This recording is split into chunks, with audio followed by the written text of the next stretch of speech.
Welcome to एसएससीआर। इस class में हम जो एडीक्यूटी ने अभी रिसेंट के एग्जाम में जो टॉप आपके जीएस के क्वेश्चन पूछे हैं, जो सबसे ज़्यादा रिपीट हुए हैं, वो हम करने वाले हैं। और सीपीओ के लिए तो ये क्लास वैसे इंपॉर्टेंट रहने वाली है, क्योंकि सीपीओ की भी एग्जाम आ गई है, नज़दीक है बहुत। और बाकी जो अदर एग्जाम है उनके लिए भी रहने वाली है, क्योंकि जीएस तो सब में सेम ही होती है ना। तो बड़े गौर से आपको इसे देखना है, क्योंकि क्वेश्चन ज़्यादातर रिपीट होते रहते हैं एग्जाम में, बार बार वही पूछता है। तो पहला क्वेश्चन स्टार्ट करते हैं। पहला प्रश्न है आपका कि चाबहार बंदरगाह परियोजना का मुख्य लक्ष्य निम्नलिखित में से कौन सा है। ये आपका क्वेश्चन मतलब बहुत बार रिपीट हुआ है। Which of the following is the main objective of the Chabahar port project. तो इसका जो आपका सही उत्तर था वो ऑप्शन नंबर 4, यानी कि क्षेत्रीय व्यापार को बढ़ावा देना, प्रोमोटिंग रीजनल ट्रेड। तो ये इसका आपका ऑप्शन 4 जो है वो बिल्कुल करेक्ट होगा आपका। इसके बारे में कुछ जानकारी देख लेते हैं। इसका जो मुख्य लक्ष्य था वो क्या था कि the project serves as a major transit point between India, Iran and Afghanistan, aiming to improve transport and trade connectively through. मैं आपको पहले तो ये बता दूं कि ये जो क्लास है ना आपकी कंप्लीटली बाइलिंगुअल रहेगी, तो कोई भी ये छोड़ के स्किप ना कर दे कि भाई ये तो इसमें पढ़ा रहा है, दोनों में रहेगी आपकी, हिंदी और इंग्लिश में। कोई आपको दिक्कत नहीं आएगी। तो ये क्या कि भारत, ईरान, रूस और जो मध्य एशिया और यूरोप को सड़क, रेल और समुद्र से जोड़ता है। उसके माध्यम से व्यापार के लिए मतलब बहुत ही इंपॉर्टेंट है आपका ये जो आपका है ना चाबहार पोर्ट ये। तो भारत, ईरान और अफगानिस्तान के बीच एक प्रमुख आने जाने का जो बिंदु है उसके रूप में ये काम करता है। अंतर्राष्ट्रीय उत्तर दक्षिण परिवहन गलियारे, यानी कि international north south transport corridor के लिए एक प्रमुख प्रवेश द्वार के रूप में, जो एंट्री आपका होता है ना एंट्रेंस, उसके रूप में ये वर्क करता है। ईरान तक भारत की पहुंच को सुगम बनाता है। ये गलियारा भारत, ईरान, रूस, मध्य एशिया और यूरोप को सड़क, रेल और समुद्र के माध्यम से जोड़ता है, यानी कि तीनों माध्यम से। व्यापार के लिए बहुत ही आपका इंपॉर्टेंट पॉइंट है आपका ये चाबहार वाला जो बंदरगाह है वो। Providing India with an alternative and viable trade route bypassing Pakistan to reach Afghanistan and Central Asia। यानी कि पाकिस्तान को दरकिनार करते हुए एक वैकल्पिक और व्यवहार्य व्यापार मार्ग प्रदान करता है। पहले क्या था कि आपको पता है कि अगर आप मध्य एशिया जाना है ना, आपको पाकिस्तान से पार होकर जाना पड़ता था, क्योंकि आपको पता ही है बीच में पाकिस्तान आता है। अगर आपको मध्य एशिया में जाना है, यानी कि ईरान, इराक, वहाँ जाना है। लेकिन अब क्या है कि आपका अफगानिस्तान है ना, वहाँ से हम जा सकते हैं। तो आपने पाकिस्तान को क्या स्किप कर दिया, हमने कहा हट बे, कौन है बे तू। तो पाकिस्तान को हमने दरकिनार कर दिया। फिर ये क्या कि क्षेत्र में चीन द्वारा विकसित पाकिस्तान के ग्वादर बंदरगाह का मुकाबला करना और भारत की रणनीतिक उपस्थिति को मजबूत करना, ये इसका उद्देश्य है। Countering Pakistan Gwadar port developed by China and strengthening India's strategic presence in the region. आपने देखा होगा कि अक्सर दो जो क्षेत्रीय शक्तियां होती है ना आपकी, वो आपस में लड़ती रहती है। तो वो जैसे आपने आपको बताया कि अमेरिका ने नाटो बनाया यूरोप के साथ मिलकर, तो फिर रशिया ने आपको बताया कि उसको काउंटर करने के लिए अभी तो ब्रिक्स बनाया, उससे पहले कुछ और संधियां की थी शीत काल, जो आपका शीत युद्ध था उस समय। तो ठीक उसी प्रकार जो आपका चाइना है, उसने पाकिस्तान में क्या कि एक गवादर बंदरगाह बनाया। तो आपको बताया कि वहाँ इंडिया को अटैक करने के लिए चाइना को बहुत ज़्यादा पोजीशन मिलती है। तो अगर कभी युद्ध की स्थिति हो तो चाइना भारत को घेर के कहीं से भी अटैक कर सकता है ना। तो इसको काउंटर करने के लिए इंडिया ने भी ये जो चाबहार बंदरगाह है, ये आपको पता है अफगानिस्तान से होते हुए ये चाइना के लिए फिर इंडिया की ओर से खतरा बन जाएगा। तो इसके लिए काउंटर है एक तरीके से, है ना। तो ये आपका क्वेश्चन बहुत ज़्यादा मतलब पूछा गया है आपका चाबहार बंदरगाह वाला। अगर आप अभी रिसेंट एग्जाम देखे आए तो आपको पता होगा कि कितना आया ये। फिर आपका आता है भारतीय साक्ष्य अधिनियम 2023, यानी कि the Indian evidence act 2023 six to align with which की legal framework to recognise electronic evidence. यानी कि 2023 का जो आपका भारतीय साक्ष्य अधिनियम है, जो आपका जो 1872 वाला है ना साक्ष्य अधिनियम, उसको ये रिप्लेस करता है, ध्यान रखना। तो ये इलेक्ट्रॉनिक साक्ष्य को मान्यता देने के लिए किस प्रमुख कानूनी ढांचे के साथ संरेखित होना चाहता है, यानी अलाइन होना चाहता है। तो वो है आपका सूचना प्रौद्योगिकी अधिनियम 2000। जो आपका ऑप्शन ए वाला है ये इसका बिल्कुल करेक्ट होगा, यानी कि द इंफॉर्मेशन टेक्नोलॉजी एक्ट 2000। यानी कि हम पूछ सकते हैं कि भैया ये कैसे हुआ, क्यों हुआ, सूचना का अधिकार बोलते हैं ना उसको। इसलिए तो राजीव तलवार जाके बोलता है कि मर्द मिलेंगे राजीव तलवार को, मर्द मिलेंगे। जी आदमी क्या जाने कि राजीव तलवार क्या चीज़ है। भारतीय साक्ष्य अधिनियम 2023 का उद्देश्य साक्ष्य कानून के ढांचे का आधुनिकीकरण करना है, यानी कि इसे मॉडर्नाइज करना है। यह अधिनियम डिजिटल युग की आवश्यकताओं को पूरा करने के लिए बनाया गया है, खासकर इलेक्ट्रॉनिक और डिजिटल साक्ष्य की स्वीकार्यता, प्रामाणिकता और कानूनी प्रभावशीलता के संबंध में। This act is designed to meet the requirements of the digital age, especially with regard to the admissibility, authenticity, and legal effectiveness of electronic and digital evidence। अब देखो यार, ये पुराना वाला जमाना था नहीं कि महाराज महाराज न्याय कीजिए। अरे क्या हुआ महाराज, ये मेरे कुएं से पानी निकाल रहा है और जब मैंने इसे टोका तो ये मेरे को मारने लगा। कोई सबूत है तुम्हारे पास। महाराज सबूत तो एक मैं अपनी ओर से गवाह प्रस्तुत करना चाहता हूँ। तो वो अपनी ओर गवाह प्रस्तुत करता। कोई व्यक्ति कि हाँ महाराज मैंने देखा है महाराज, तो फिर वो दूसरा भी कर देता। वो कहता नहीं महाराज मैंने देखा, इसने ऐसा नहीं किया। तो फिर बड़ा कंफ्यूजन होता था ना यार उस टाइम पे। तो अब क्या, अब आपको पता है कि इलेक्ट्रॉनिक साक्ष्य, आपको पता है कि कुछ भी कांड हुआ वीडियो बना लिया। वो कहता है ना कि अगर मेरे साथ वो एक इस तरीके की मीम भी काफ़ी वायरल हुई थी, वो फीमेल बोलती है कि अगर मेरे साथ कुछ भी होता है तो उसके लिए जिम्मेदार ये मेरे ख़ानदान वाले होंगे, ये मेरे जो शौहर हैं, वो एक मुस्लिम लेडी होती है वो बोल रही होती है, और ये मेरे जो ससुर हैं, ये इसके लिए जिम्मेदार होंगे अगर हमको कुछ भी होता है। तो फिर वो ससुर आके उसी वीडियो में बोलता है अगर रास्ते में एक्सीडेंट हो गया तो इसमें हम क्या करें। तो वो वाली बात है कि अभी क्या कि हमारे पास मोबाइल फ़ोन है, तो हम आपको पता है कि वीडियो बना के कर सकते हैं, ये भैया देखो ये इसने मेरे साथ ऐसे किया है। इसीलिए तो आपको पता है कि जब पुलिस वाले रिश्वत लेते हैं वीडियो बनाते हैं तो वो बोलता है कि वीडियो नहीं, वीडियो नहीं, क्योंकि वीडियो आपको पता है काफ़ी इफेक्टिव एक चीज़ है। तो यही है इसका मेन इंपॉर्टेंट जो है ना, ये 2023 वाला आपका ये कह रहा है कि भैया इस युग में अगर हम हैं तो जो इलेक्ट्रॉनिक साक्ष्य हैं उन्हें हम प्रमाणिकता देते हैं कि हाँ भैया ये इन्हें ऑथेंटिसिटी मिलती है। फिर आपका जो बीएसए यानी भारतीय साक्ष्य अधिनियम 2023 की धाराएं, विशेष रूप से इलेक्ट्रॉनिक साक्ष्य से संबंधित धारा 63। तो इसका क्या है कि अब काफ़ी लोगों को तो इसका एक तो एडवांटेज भी हुआ कि हाँ मतलब काफ़ी चीज़ें रिकॉर्ड हो जाती है, तो हम ये बता सकते हैं कि देखो ऐसे ऐसा हुआ था। अब कुछ क्या है कि कुछ लोग हरकतें तो कर देते हैं। अब हरकतें तो कर दी, वो सामने आ गई, कुछ लोगों की आ जाती है, कुछ लोग अपने आप ही फेमस होने के लिए वायरल कर देते हैं, और फिर होशियार बन के बोलते हैं हाँ जी वो तो एआई है, एआई है वो तो, हर चीज़ में एआई घुसेड़ दो। मतलब कुछ भी। तो सूचना प्रौद्योगिकी अधिनियम 2000 द्वारा स्थापित सिद्धांतों को आगे बढ़ाती है ये। पृष्ठभूमि जो है इसकी यानी बैकग्राउंड क्या है कि the IT act 2000 originally granted legal recognition to electronic records by amending the Indian Evidence Act 1872. The new BSA 2023 incorporates the terms and principles defined in the IT Act to treat electronic records at par with documentary evidences. यानी कि ये क्या बोल रहा है कि जो आपका अधिनियम था ना 2000 वाला, ये सूचना वाला, ये मूल रूप से जो भारतीय साक्ष्य अधिनियम था ना 1872 वाला, उसमें संशोधन करता है। और इसने इलेक्ट्रॉनिक जो रिकॉर्ड थी ना उसको मान्यता दी, कानूनी मान्यता, कि हाँ ये अगर कोई वीडियो वगैरह या जो भी आपके इलेक्ट्रॉनिक रिकॉर्ड होते हैं वो बिल्कुल उनको मान्यता है। नया जो बीएसए 2023 वाला है वो इसको अपने अंदर और लेता है, यानी कि ये दोनों दुश्मन नहीं है, ये जो आपका आईटी वाला 2000 वाला और ये जो बीएसए 2023 वाला, ये दोनों तो मित्र हैं। अब दोनों, ये 2023 वाला इसको बोलता है कि आप मित्र गले लग जाओ, तो वो वाली बात है। तो ये दोनों इसको साथ में लेके चल रहे हैं। ये तो बोल रहा है कि किस में अलाइन हुआ है किसके साथ, तो ये 2000 वाला है ना आईटी वाला इसके साथ। आगे चलते हैं, आपका अगला प्रश्न है कौन सा भारतीय राज्य समान नागरिक संहिता यूसीसी लागू करने वाला पहला राज्य बन गया है? यानी कि आपका जो यूनिफॉर्म सिविल कोड है उसको जो first which Indian state has become the first to implement the uniform civil code, वो आपका उत्तराखंड बना है। उत्तराखंड जो आपको बताया कि सन 2000 में उत्तर प्रदेश से अलग होकर एक अलग स्टेट बना था। अब ये जो आपका है यूनिफॉर्म सिविल कोड का जो ये आपका जिक्र है, वो हमारा जो संविधान है उसका जो आर्टिकल आपका 44 है यानी 44, इसमें इसका जिक्र है। और ये आपको बताइए किसके अंडर आता है, जो आपके डीपीएसपी हैं यानी कि direct directive principles of state policy, यानी जो आपके राज्य के नीति निर्देशक सिद्धांत हैं उसके तहत आता है, ये डीपीएसपी में आता है क्या यूनिफॉर्म सिविल कोड। ये बताता है कि जो व्यक्ति के कुछ निजी जीवन की संबंधित घटनाएं हैं उनके लिए हर एक जो व्यक्ति होता है स्टेट का उसके लिए एक समान कानून होना चाहिए। ये नहीं कि धर्म के नाम पे हर एक व्यक्ति के अलग अलग कानूनी अधिकार हो। जैसे कि इसको एक मैरिज के एग्जाम्पल से हम समझते हैं। मान लो जैसे अगर शादी की हम बात करें तो तलाक में आपको पता है कि हिंदुओं के लिए अलग सिस्टम होता है, और मुसलमानों में पहले हुआ करता था तीन तलाक की, तलाक तलाक तलाक, तीन बार तलाक बोलते तो तलाक हो जाता था। तो ये क्या कि इन्होंने क्या कर रखा है अभी कि मतलब पहले जो ये यूसीसी से पहले की जो व्यक्ति की कुछ निजी जीवन की घटनाएं हैं उनके लिए हर एक धर्म के अलग अलग कानून हैं, तो उन्हीं को ये लागू करते रहते थे।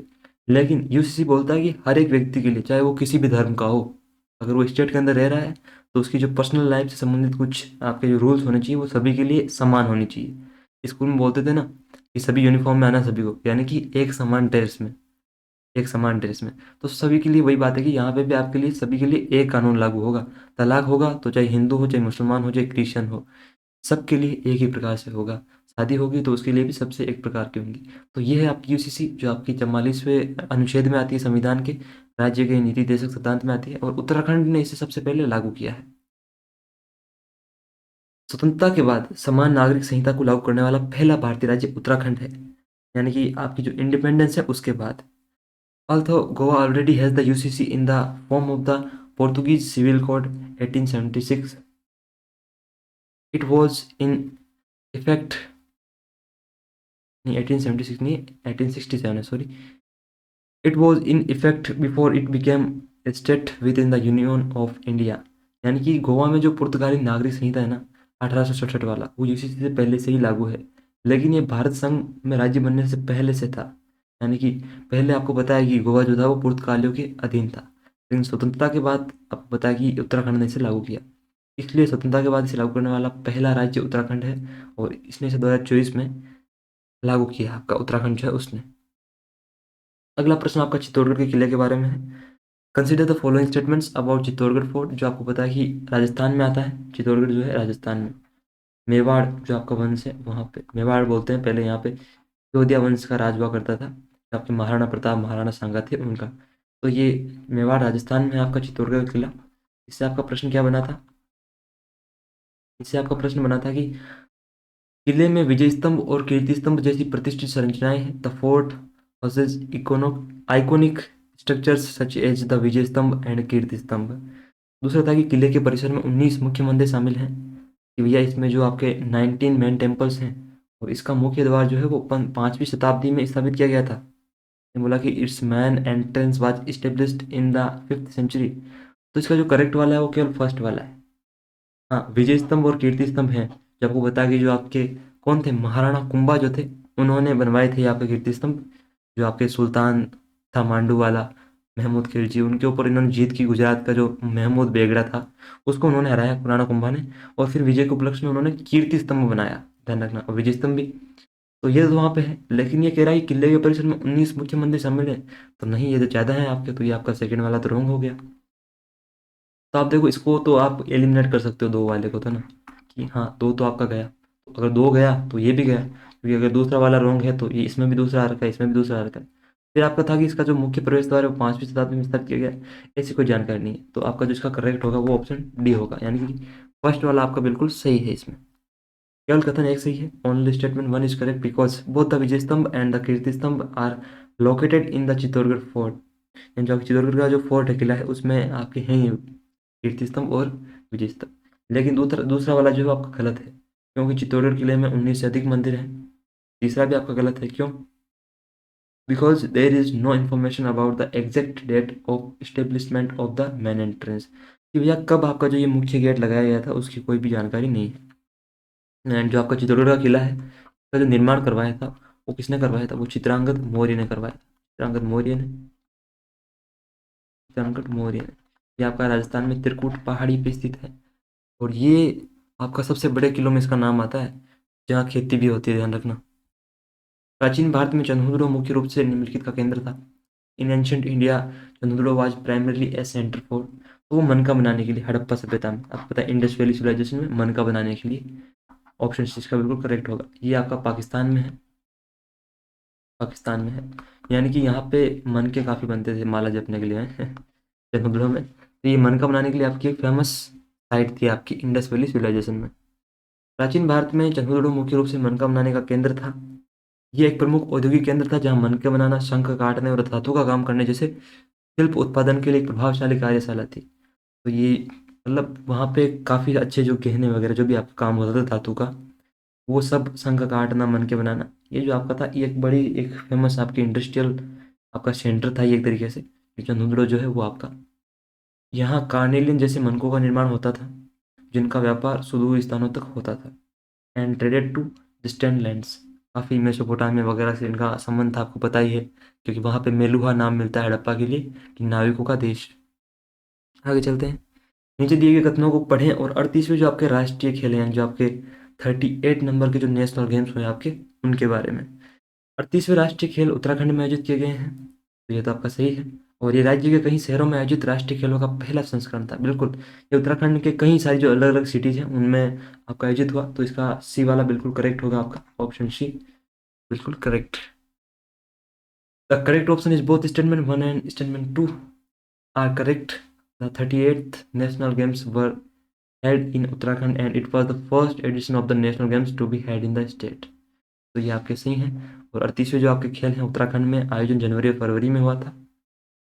ये पहली बार था जब आपको जो उत्तराखंड है उसने नेशनल गेम्स की जो, अब बोलते हैं ना कि, होस्ट किया फर्स्ट टाइम। फिर आपका इंटर स्टेट काउंसिल, यहाँ से तो क्या ही बोलूँ मैं, ये टॉपिक तो मैंने इतना करवा रखा है, जो आपके रेगुलर व्यूअर्स हैं उनको पता है कि मैं कितनी बार इसे पढ़ा चुका हूँ अलग अलग क्लासों में। भर भर के सुनाया भैया यहाँ से इंटर स्टेट काउंसिल से। अंतर्राज्यीय परिषद का नेतृत्व भारत के प्रधानमंत्री करते हैं, ये तो आपका सही है बिल्कुल, फर्स्ट वाला तो सही होगा आपका। ये विवाद समाधान के लिए न्यायाधिकरण की बजाय एक अनुशंसात्मक निकाय के रूप में कार्य करता है। The Inter-State Council is headed by the Prime Minister of India. It functions as a recommendatory body rather than a tribunal for disputes resolution. दोनों ही सही हैं आपके। ये जो आपके अंतर्राज्यीय परिषद है इंटर स्टेट काउंसिल, इसका में जिक्र जो मिलता है वो आर्टिकल कौन से में मिलता है, 263 में, 263 में, कि भैया जो राज्यों के बीच लड़ाइयाँ होती है ना अलग अलग कई मुद्दों को लेके, उनको सुलझाने के लिए राज्य और केंद्र के बीच लड़ाई हो जाए तो ऐसी चीज़ों पर बैठ के बात करते हैं ना। वो कहते हैं ना कि लड़ क्यों रहे हो, आओ बैठ के बात करते हैं। तो इसलिए ये आपका अंतर्राज्यीय परिषद, और सरकार या कमीशन ने भी इसकी बाद में सिफारिश करी थी, जो 1983 में बना था, और 88 में उसने अपनी रिपोर्ट दी थी। और उसके बाद आपको पता है कि 1990 में ध्यान रख लेना, वीपी सिंह की उस समय सरकार थी, वीपी सिंह प्राइम मिनिस्टर थे उस समय, वीपी सिंह, ये आपकी इंटर स्टेट काउंसिल बनी थी।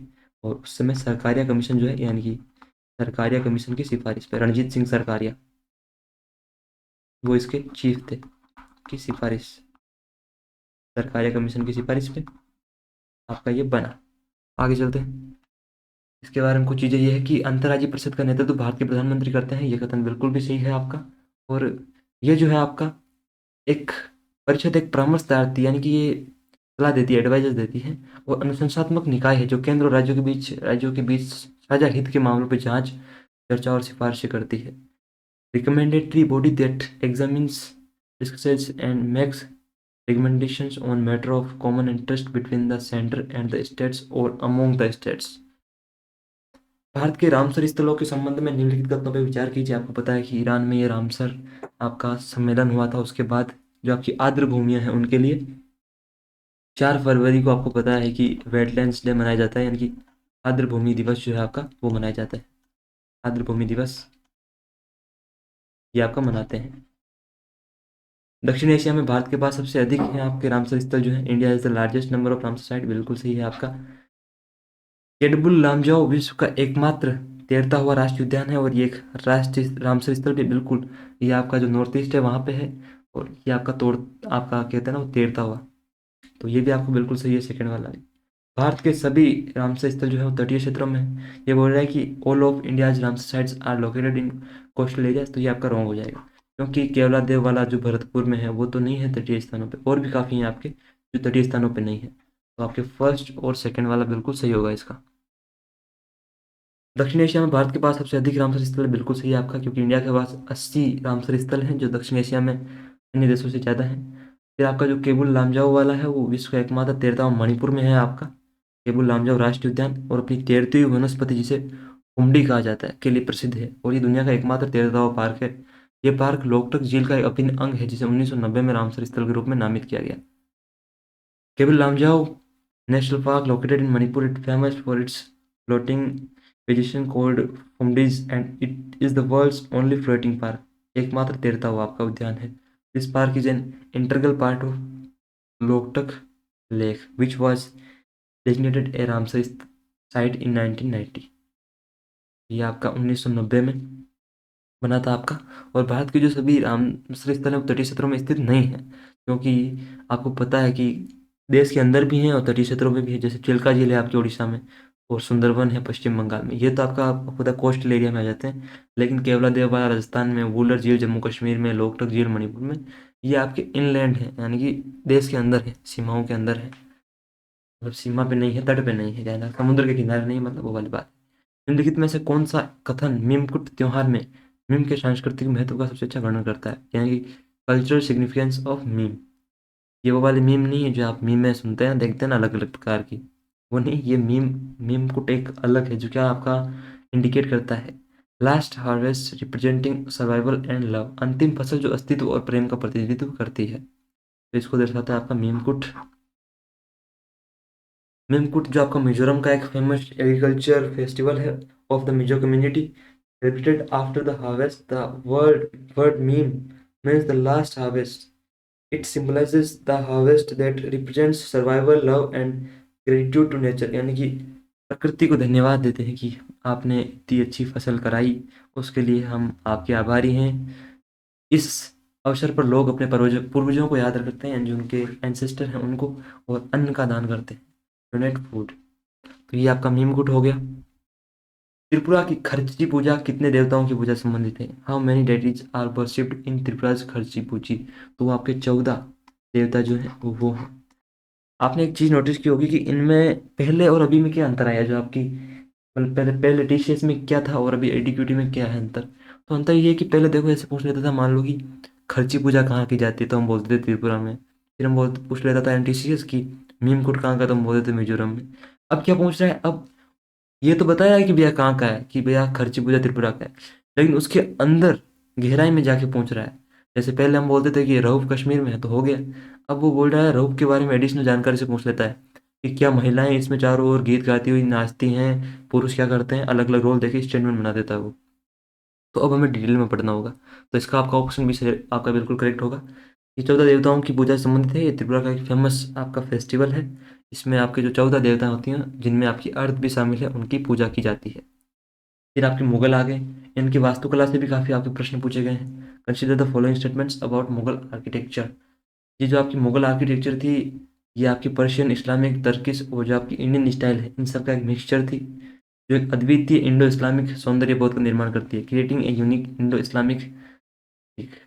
मुगल निर्माण में लाल बलुआ पत्थर और सफ़ेद संगमरमर, यानी कि आपका जो रेड सैंडस्टोन और मार्बल जो वाइट मार्बल, इनका सबसे ज़्यादा यूज हुआ है आपका। तो दोनों ही आपके बिल्कुल सही होंगे, क्योंकि आपने देखा होगा कि जो आपका रेड सैंडस्टोन है उससे तो आपका लाल किला बन रखा है, और जो आपका लाल, आपका जो सफ़ेद संगमरमर है यानी कि वाइट मार्बल, उससे आपने देखा है कि ताजमहल बन रखा है। तो ये दोनों तो आप वहाँ से अंदाजा लगा सकते हो कि बिल्कुल सही है। और फर्स्ट वाला आपको पता है कि मुगल बाहर से आए थे, तो जाहिर सी बात है कि इस्लाम का और इंडिया की जो ये थी वो मिक्स हो गई। तो इसका ऑप्शन सी बिल्कुल करेक्ट होगा कि भैया एक और दो दोनों ही आपके सही हैं इसके लिए। मुगल वास्तुकला वास्तव में फारसी, इस्लामी, तुर्की और भारतीय वास्तुशिल्प शैलियों के सम्मिश्रण से विकसित हुई हैं, यानी कि ये सब मिक्स हो गई। इससे एक unique Indo Islamic style create हुई है। और ये तो हमें पता ही है कि जो आपका रेड सैंडस्टोन है उससे लाल किला, फतेहपुर सीकरी, और फिर आपको पता है कि व्हाइट मार्बल से ताजमहल वगैरह बन रखे हैं, ये तो हमें पता ही है। फिर आपका आता है ब्रिक्स, यानी कि 2018 में ब्रिक्स विदेशी मंत्रियों की बैठक के दौरान न्यू डेवलपमेंट बैंक का अमेरिका क्षेत्रीय का कार्यालय कहाँ स्थापित करने की घोषणा की गई है? Where was the establishment of the Americas regional office of the new development bank NDB announced during the BRICS foreign ministers meeting in 2018? वो साओ पाउलो में स्थापित करने की घोषणा की गई है। ब्रिक्स आपको पता ही है, इससे भी भर भर के क्वेश्चन पूछ रहा है, यानी कि आपके जो ब्राज़ील हो गया, रशिया हो गया, आपका इंडिया हो गया, चाइना हो गया और साउथ अफ्रीका हो गया।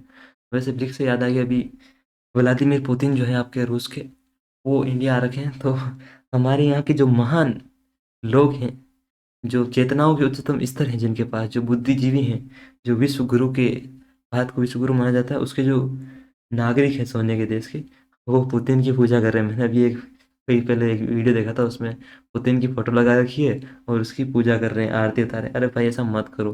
पहले तो इन लोगों ने, जब अमेरिका में चुनाव चल रहे थे, ये लोग उनकी, डोनाल्ड ट्रंप की पूजा कर रहे थे, अब ट्रंप ने टैरिफ लगा दिया।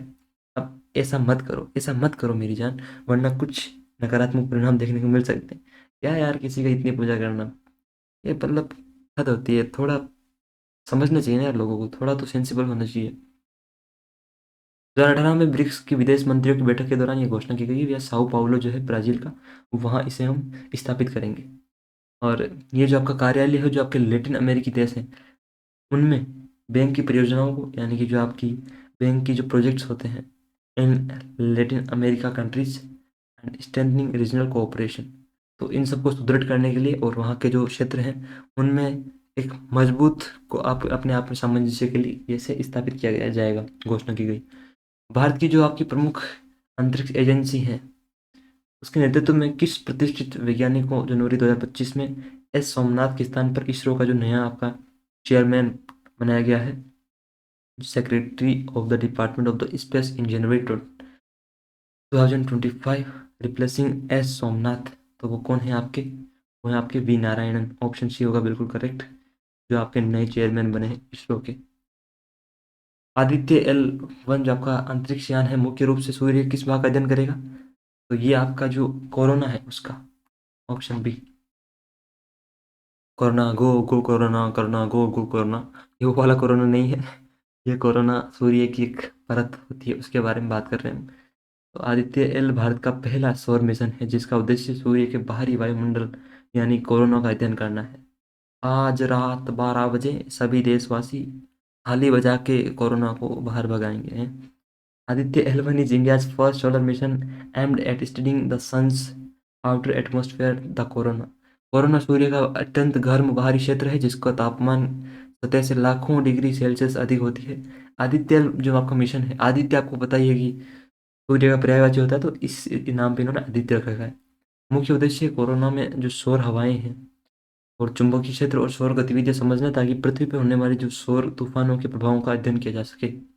The corona is the extremely hot outer region of the sun with temperatures millions of degrees Celsius higher than the surface. The main objective of the Aditya L mission is to understand solar winds, magnetic fields, and solar activities in the corona in order to study the effects of solar storms on Earth।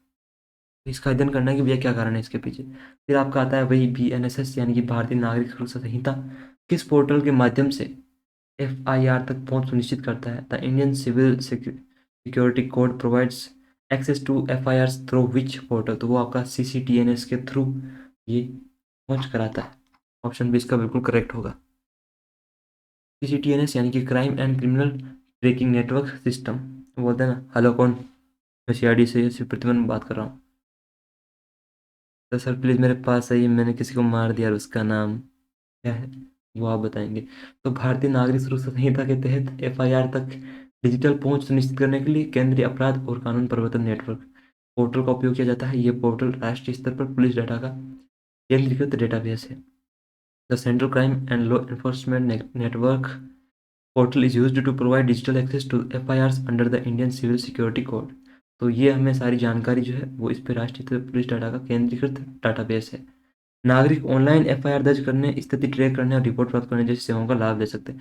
यानी कि हम घर बैठे बैठे मतलब online हम FIR दर्ज करा सकते हैं और पता लग सकता है कि भैया अभी तक कितना क्या हुआ, रिपोर्ट हम ले सकते हैं इसके बारे में। Citizens can avail services like finding FIRs online, tracking status and receiving reports. इसमें पुलिस सेवाओं की पारदर्शिता और जवाबदेही भी बढ़ती है। This also increases the transparency and accountability of police services.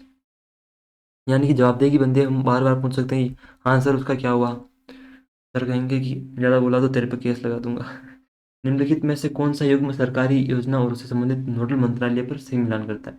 ये आप कुछ स्कीम्स हैं और उनकी जो मिनिस्ट्री डिपार्टमेंट है उसके बारे में।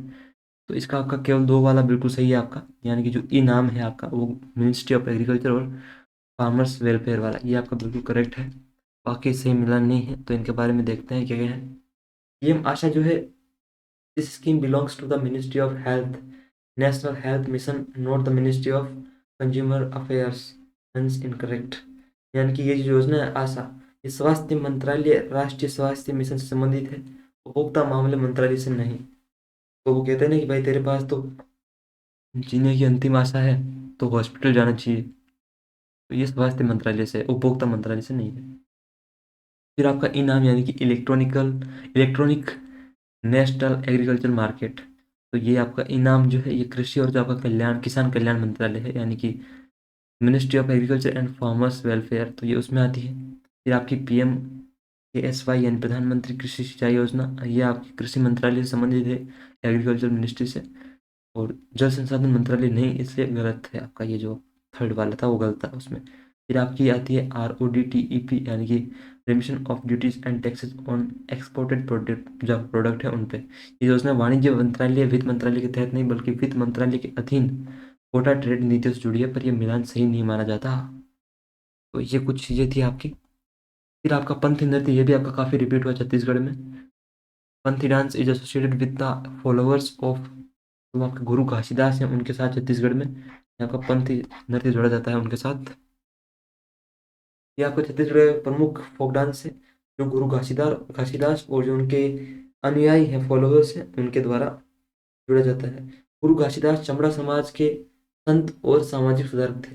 गुरु Ghasidas was a saint and social reformer of the leather community जो आपका चमड़े का काम करते हैं, उनके एक गुरु थे। पंथी नृत्य में उनके उपदेशों और जीवन मूल्यों को गीत, नृत्य और संगीत के माध्यम से प्रस्तुत किया जाता है। Panthi dance presents his teachings and life values through song, dance and music.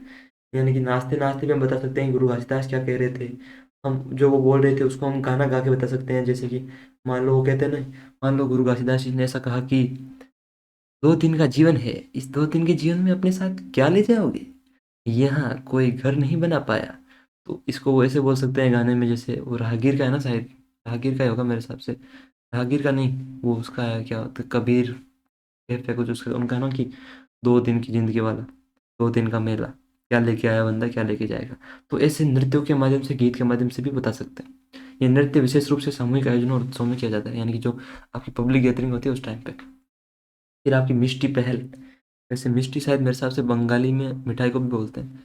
मिष्टी से आपकी कुछ योजना थी जो मैंग्रोव वन है उसको बढ़ाने के लिए, तो इसके बारे में स्टेटमेंट दे रखे थे आपके दो, इसमें से कौन सा करेक्ट है, कौन सा, 3 दे रखे हैं sorry. The MISHTI programme is design to expand mangrove forest cover and enhance livelihood opportunities in coastal areas. तो आजीविका जो आपके तटीय क्षेत्रों में, यानी कि जो मछुआरे वगैरह जो भी हैं आपके, उनको उनकी आजीविका बढ़ाने के लिए मिष्टी कार्यक्रम, मैंग्रोव वन क्षेत्र बढ़ाने के लिए, कि वहाँ पे और भी लोगों को मैंग्रोव वन अगर आए तो काफ़ी पैसा कमाने का मौका मिलेगा, रोजगार कमाने का। तो ये आपका बिल्कुल सही है फर्स्ट वाला। ये ग्रामीण विकास मंत्रालय, यार भैया ग्रामीण विकास मंत्रालय का मैंग्रोव से क्या संबंध है? तटीय क्षेत्र में गांव थोड़ी बसाए जाते हैं आज की डेट में, नहीं होता ना ऐसा। ये तो आपका बिल्कुल रॉन्ग हो गया सेकंड वाला। फिर आपका थर्ड वाला है कि इस कार्यक्रम को कैंपा, यानी कि प्रतिपूरक वनीकरण निधि प्रबंधन और योजना प्राधिकरण, और जो आपकी मनरेगा है, यानी कि महात्मा गांधी नेशनल रोजगार जो गारंटी वाला है, वो प्राप्त धन के मिश्रण से वित्त पोषित किया जाता है। यानी कि the programme is funded by a mix of funds from CAMPA, यानी कि compensatory afforestation fund, management and planning authority funds and MNREGA, यानी कि Mahatma Gandhi national rural employment guarantee scheme, जो आपकी नरेगा जिसे बोलते हैं ना, जो ग्रामीण क्षेत्रों में रोजगार के लिए, वो और जो आपकी कैंपा, ये सब मिलकर इस योजना को फंड देते हैं कि भैया तुम काम करो, हम तुम्हारे साथ हैं। तो ऑप्शन बी इसका बिल्कुल करेक्ट होगा। तो बापू क्या चाहते थे, बापू चाहते थे कि वन बढ़े, नहीं बापू मनरेगा, बापू वैसे भी ये चाहते थे कि वन बढ़े, क्योंकि बापू तो प्रकृति के प्रेमी थे। मनरेगा का भी इसमें सपोर्ट है, यानी जो आपकी स्कीम है उसका। मिष्टी कार्यक्रम का उद्देश्य क्या था, ऑब्जेक्टिव क्या था, कि the initiative is design to expand mangrove forest cover and enhance local, जो आपके लोग थे उनके लिए जो आजीविका है उसको बढ़ाने के लिए, इनहेंस करने के लिए। तो आपका बिल्कुल करेक्ट है। ऑप्शन 2 जो है वो आपका बिल्कुल गलत है, क्योंकि रूरल वाला नहीं होगा, इसमें होगा आपका जो ministry of environment forest and climate change, यानी जो जलवायु परिवर्तन वाला है उसके तहत। फिर आपका थर्ड वाला तो वैसे ही करेक्ट है। कालबेलिया डांस से भी आपका काफी प्रश्न बनता है, जो राजस्थान से है आपका। प्रश्न में आपके स्टेटमेंट थे कि Kalbelia artists rarely document their art due to their oral nomadic heritage, की खानाबदोश विरासत के कारण शायद ही कभी अपनी कला का दस्तावेजीकरण करते हैं। तो ये बिल्कुल सही है आपका, क्योंकि खानाबदोश का मतलब क्या है, ये एक जगह नहीं रुकते हैं, ये परमानेंट इनका हाउस भी नहीं होता है, ये चलते रहते हैं, ये साथ साथ इनकी जो फैमिली होती है। और सांपों से इनका काफ़ी लगाव रहता है, सांप को ये पकड़ते भी हैं। वेशभूषा में नाग अनुष्ठानों के सम्मान में इसलिए तत्व को उपयोग नहीं किया जाता है, अरे किया जाता है भैया, नहीं क्यों बोल रहे हो। The costumes do not use stitched elements in honour of Naga rituals. तो ये तो आपका रॉन्ग हो गया, क्योंकि ऐसा तो प्रयोग करते हैं। कालबेलिया जो है वो नागों, यानी जो आपके काले काले सांप होते हैं, उनसे काफ़ी लगाव है इनका, नहीं पे तो इनकी पूरी संस्कृति डिपेंडेंट है।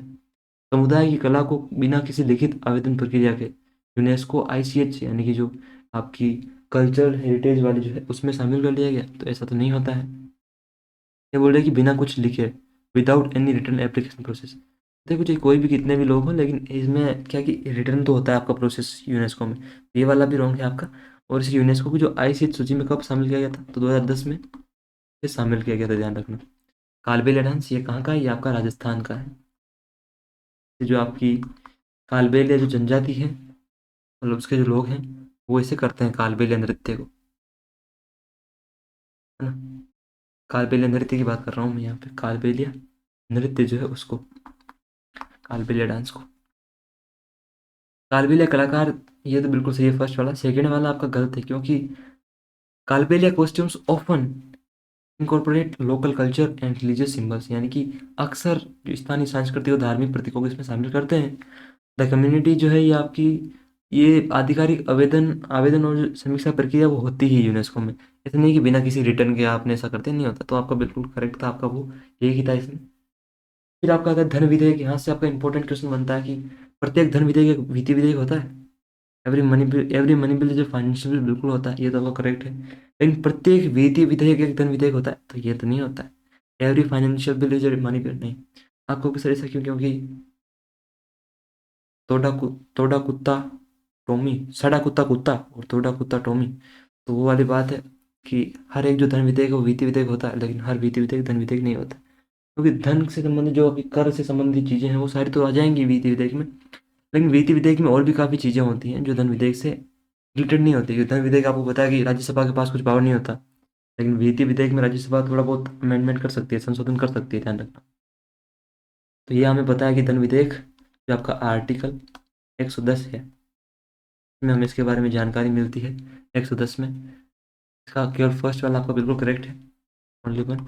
धन विधेयक के बारे में जो आपका निर्णय होता है ना, कि लोकसभा जो आपका स्पीकर होता है, स्पीकर लोकसभा का, अभी जो ओम बिड़ला है, सबसे पहले आपको पता है लोकसभा के कौन थे? वो आपके जीवी मावलंकर यानी गणेश वासुदेव मावलंकर हुआ करते थे। लोकसभा स्पीकर का जो निर्णय होता है, अंतिम निर्णय ये लेते हैं कि कौन सा कोई अगर बिल है वो मनी बिल है या नहीं। अंतिम निर्णय मनी बिल पर, मनी बिल, कि भैया ये बिल जो है आपका मनी बिल है या नहीं। इस मामले में आपका जो लोकसभा स्पीकर है वो भगवान है। कभी कभी तो लगता है कि अपुनिच भगवान है। धन विधेयक का जो मुख्य उद्देश्य, मेन पर्पज है of a money bill is to pass financial matters related to revenue and government expenditure, यानी कि जो सरकारी खर्च से संबंधित वित्तीय मामले राजस्व से उनको पारित करना होता है। Since it is financial in nature, it is categorize as a financial bill. क्योंकि ये वित्तीय प्रकृति का होता है, क्योंकि पैसे से संबंधित है, यानी कि पैसे से संबंधित अगर बात है तो जाहिर सी बात है इसे फाइनेंशियल मैटर में रखा जाएगा। लेकिन तभी जो आपके फाइनेंशियल बिल होते हैं वो मनी बिल नहीं होते हैं। For example, a financial bill में fall outside the scope of a money bill as defined under article 110, यानी कि 110 वाला जो आपका धन विधेयक केवल 110 वाले अनुच्छेद में है और उसका कुछ क्राइटेरिया है। लेकिन जो वित्तीय विधेयक है ये उस क्राइटेरिया से बाहर है। इसका 117 में भी है वर्णन आपका, और भी अलग अलग जगह है वित्तीय विधेयक का, और इसमें काफ़ी सारी डिफरेंसेस हैं मनी बिल से, ध्यान रखना। अगला आपका तमाशा से था कि तमाशा एक लोक जो आपकी नाट्य शैली है वो मुख्य रूप से महाराष्ट्र में पाई जाती है। Tamasha is a folk dance from found primarily in Maharashtra. जो आपकी लावणी है वो भी महाराष्ट्र की है, ध्यान रखना, लावणी वो भी महाराष्ट्र की है।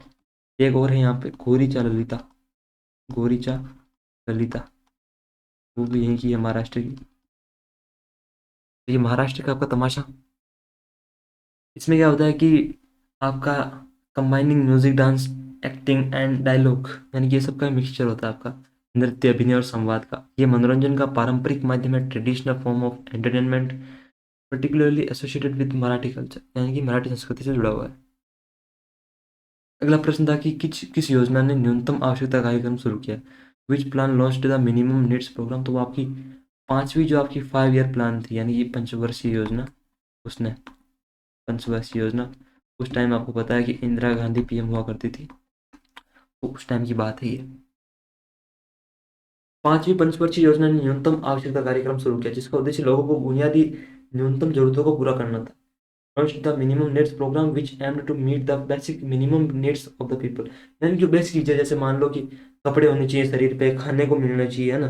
तो ये जो जरूरती न्यूनतम चीजें हैं, यानी ये तो मिलनी चाहिए ना यार। तो उसके लिए ये आपका प्लान लॉन्च किया गया था। ये जो आपकी 5 ईयर प्लान थी, पांचवी, the minimum needs program was launched in 1974, the first year of this plan, यानी कि 1974 में शुरू हुआ था इस योजना के पहले वर्ष। इस कार्यक्रम का जो लक्ष्य था वो जीवन स्तर में सुधार लाना था, यानी जो लिविंग स्टैंडर्ड्स है उनको इम्प्रूव करना था। आगे चलते हैं। अगला प्रश्न है आपका जो 1991 की नई आर्थिक नीति थी उसके बारे में, यानी कि जो आपकी 1991 वाली एलपीजी जो है, लिबरलाइजेशन और फिर आपका प्राइवेटलाइजेशन और ग्लोबलाइजेशन, यानी कि निजीकरण, आधुनिकरण, मतलब निजीकरण और आपका वैश्वीकरण हो गया, और जो आपका क्या था एक एलपीजी, एक आपका जो होता है ना उदारीकरण, हाँ, ये तीन उससे संबंधित था। उस समय आपको पता है कि 1991 में वित्त मंत्री कौन हुआ करते थे? वित्त मंत्री थे इस समय मनमोहन सिंह जी। ध्यान रखना, ये राज्यसभा से आपके पीएम बने थे इंदिरा गांधी की तरह। मनमोहन सिंह, इनकी वो एक शायरी है ना जो संसद में की, माना कि तेरे दीद के काबिल नहीं हूं मैं, वो काफी फेमस है ना। उस समय वित्त मंत्री मनमोहन सिंह थे और पीएम कौन था इस टाइम पे? पीएम थे उस समय नरसिम्हा राव। नरसिम्हा राव, ये थे आपके जो साउथ के। और ये आपको पता है जो स्कैम वाला था ना, वो 1992 वाला, हर्षद मेहता वाला, उसमें जो पीएम की बात होती थी वो नरसिम्हा राव ही थे उस टाइम पे, पीएम, ध्यान रखना। 1991 की नई आर्थिक नीति के परिणाम स्वरूप अधिकांश उद्योगों के लिए औद्योगिक लाइसेंस समाप्त कर दिया गया, यानी कि industrial licensing for most industries was abolished as a result of the new economic policy of 1991।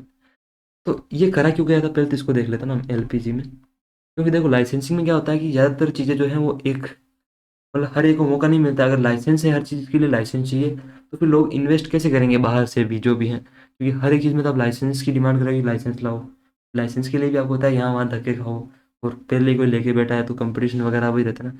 तो इन्होंने क्या है कि लाइसेंस ज़्यादातर जो उद्योग हैं उनके लिए समाप्त कर दिया, क्योंकि तभी तो लोग आएंगे और इन्वेस्ट कर पाएंगे। तो आपका ऑप्शन ए तो मतलब बिल्कुल करेक्ट होगा, आपका ए वाला तो। बढ़ते निजी क्षेत्र के एकाधिकार को नियंत्रित करने के लिए लाइसेंसिंग को पुनः लागू किया गया। Licensing was reintroduced to control the growing private sector monopoly. तो नहीं, ये तो गलत है, वापस तो नहीं लाया गया। तो ऑप्शन सी आपका करेक्ट है, एच डी, बट आर जो है आपका वो फॉल्स, गलत है।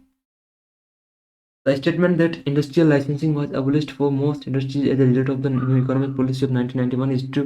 The objective of the 1991 economic reforms was to promote liberalization, privatization, and globalization. Under this policy, the government abolished the licensing system. Licence raj जिसे बोलते थे, उसको समाप्त किया। इन्होंने क्या कि भैया सबके लिए मार्केट खोलते ना, ताकि लोग यहाँ आए इन्वेस्ट करें। और लोग पहले क्या था कि समाजवाद से हम ज़्यादा प्रभावित थे कि समाज का हर एक व्यक्ति को मौका मिलना चाहिए, उतना निजीकरण पे ध्यान नहीं था। तो निजीकरण भी किया गया कि अगर आपके पास पैसा है तो आप बिल्कुल उद्योग में इन्वेस्ट कीजिए, अपनी खुद की प्रॉपर्टी बनाइए।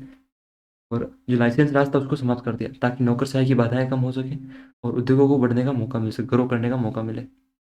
हालांकि जो कुछ विशेष श्रेणी के उद्योग थे, जैसे आपका जो सार्वजनिक स्वास्थ्य एंड पब्लिक हेल्थ का, और जो आपकी नेशनल सिक्योरिटी को प्रभावित करने वाले उद्योगों के लिए लाइसेंसिंग अनिवार्य रखी गई। यानी जो आपकी परमाणु ऊर्जा वगैरह जो है, न्यूक्लियर एनर्जी वगैरह, उसको प्राइवेट रखा गया, मतलब प्राइवेट नहीं रखा गया, ध्यान रखना। उसको क्या है कि गवर्नमेंट के लिए रखा गया, उसको प्राइवेट नहीं किया गया। हालांकि अभी तो शायद मेरे हिसाब से भी मोदी जी कुछ लेके आए थे ऐसा शायद, अभी बात कर रहे थे कि हम इसको भी प्राइवेट कर देंगे, यानी निजीकरण कर देंगे। तो इसके लिए लाइसेंसिंग रखी गई कुछ जो आपके उद्योग थे इंपॉर्टेंट उनके लिए। बाकी तो आपका जो ही है ये आपका कि बल्कि इसके विपरीत एकाधिकार और प्रतिबंधात्मक व्यापार व्यवहार अधिनियम, यानी कि एमआरटीपी एक्ट जो है वो आपका इंट्रोड्यूस किया गया, यानी कि monopolies and restrictive trade practices act were relaxed. कि भैया एकाधिकार को नियंत्रित करने के लिए, कि ये नहीं कि हर एक व्यक्ति ही सब कुछ चीज़ें लेके आ रहा है, अलग अलग लोगों को मौका मिलना चाहिए ना भाई। अगर लाइसेंसिंग खत्म कर दिया कि भैया लाइसेंसिंग नहीं, जरूरी नहीं है, तो कुछ पैसों वाले लोग थे वो सब कुछ ही खरीद लेंगे, फिर गरीब को क्या मिलेगा? गरीब तो वैसे भी कुछ नहीं ले सकता, लेकिन जो ठीक ठाक व्यक्ति हैं उनको भी नहीं मिलेगा।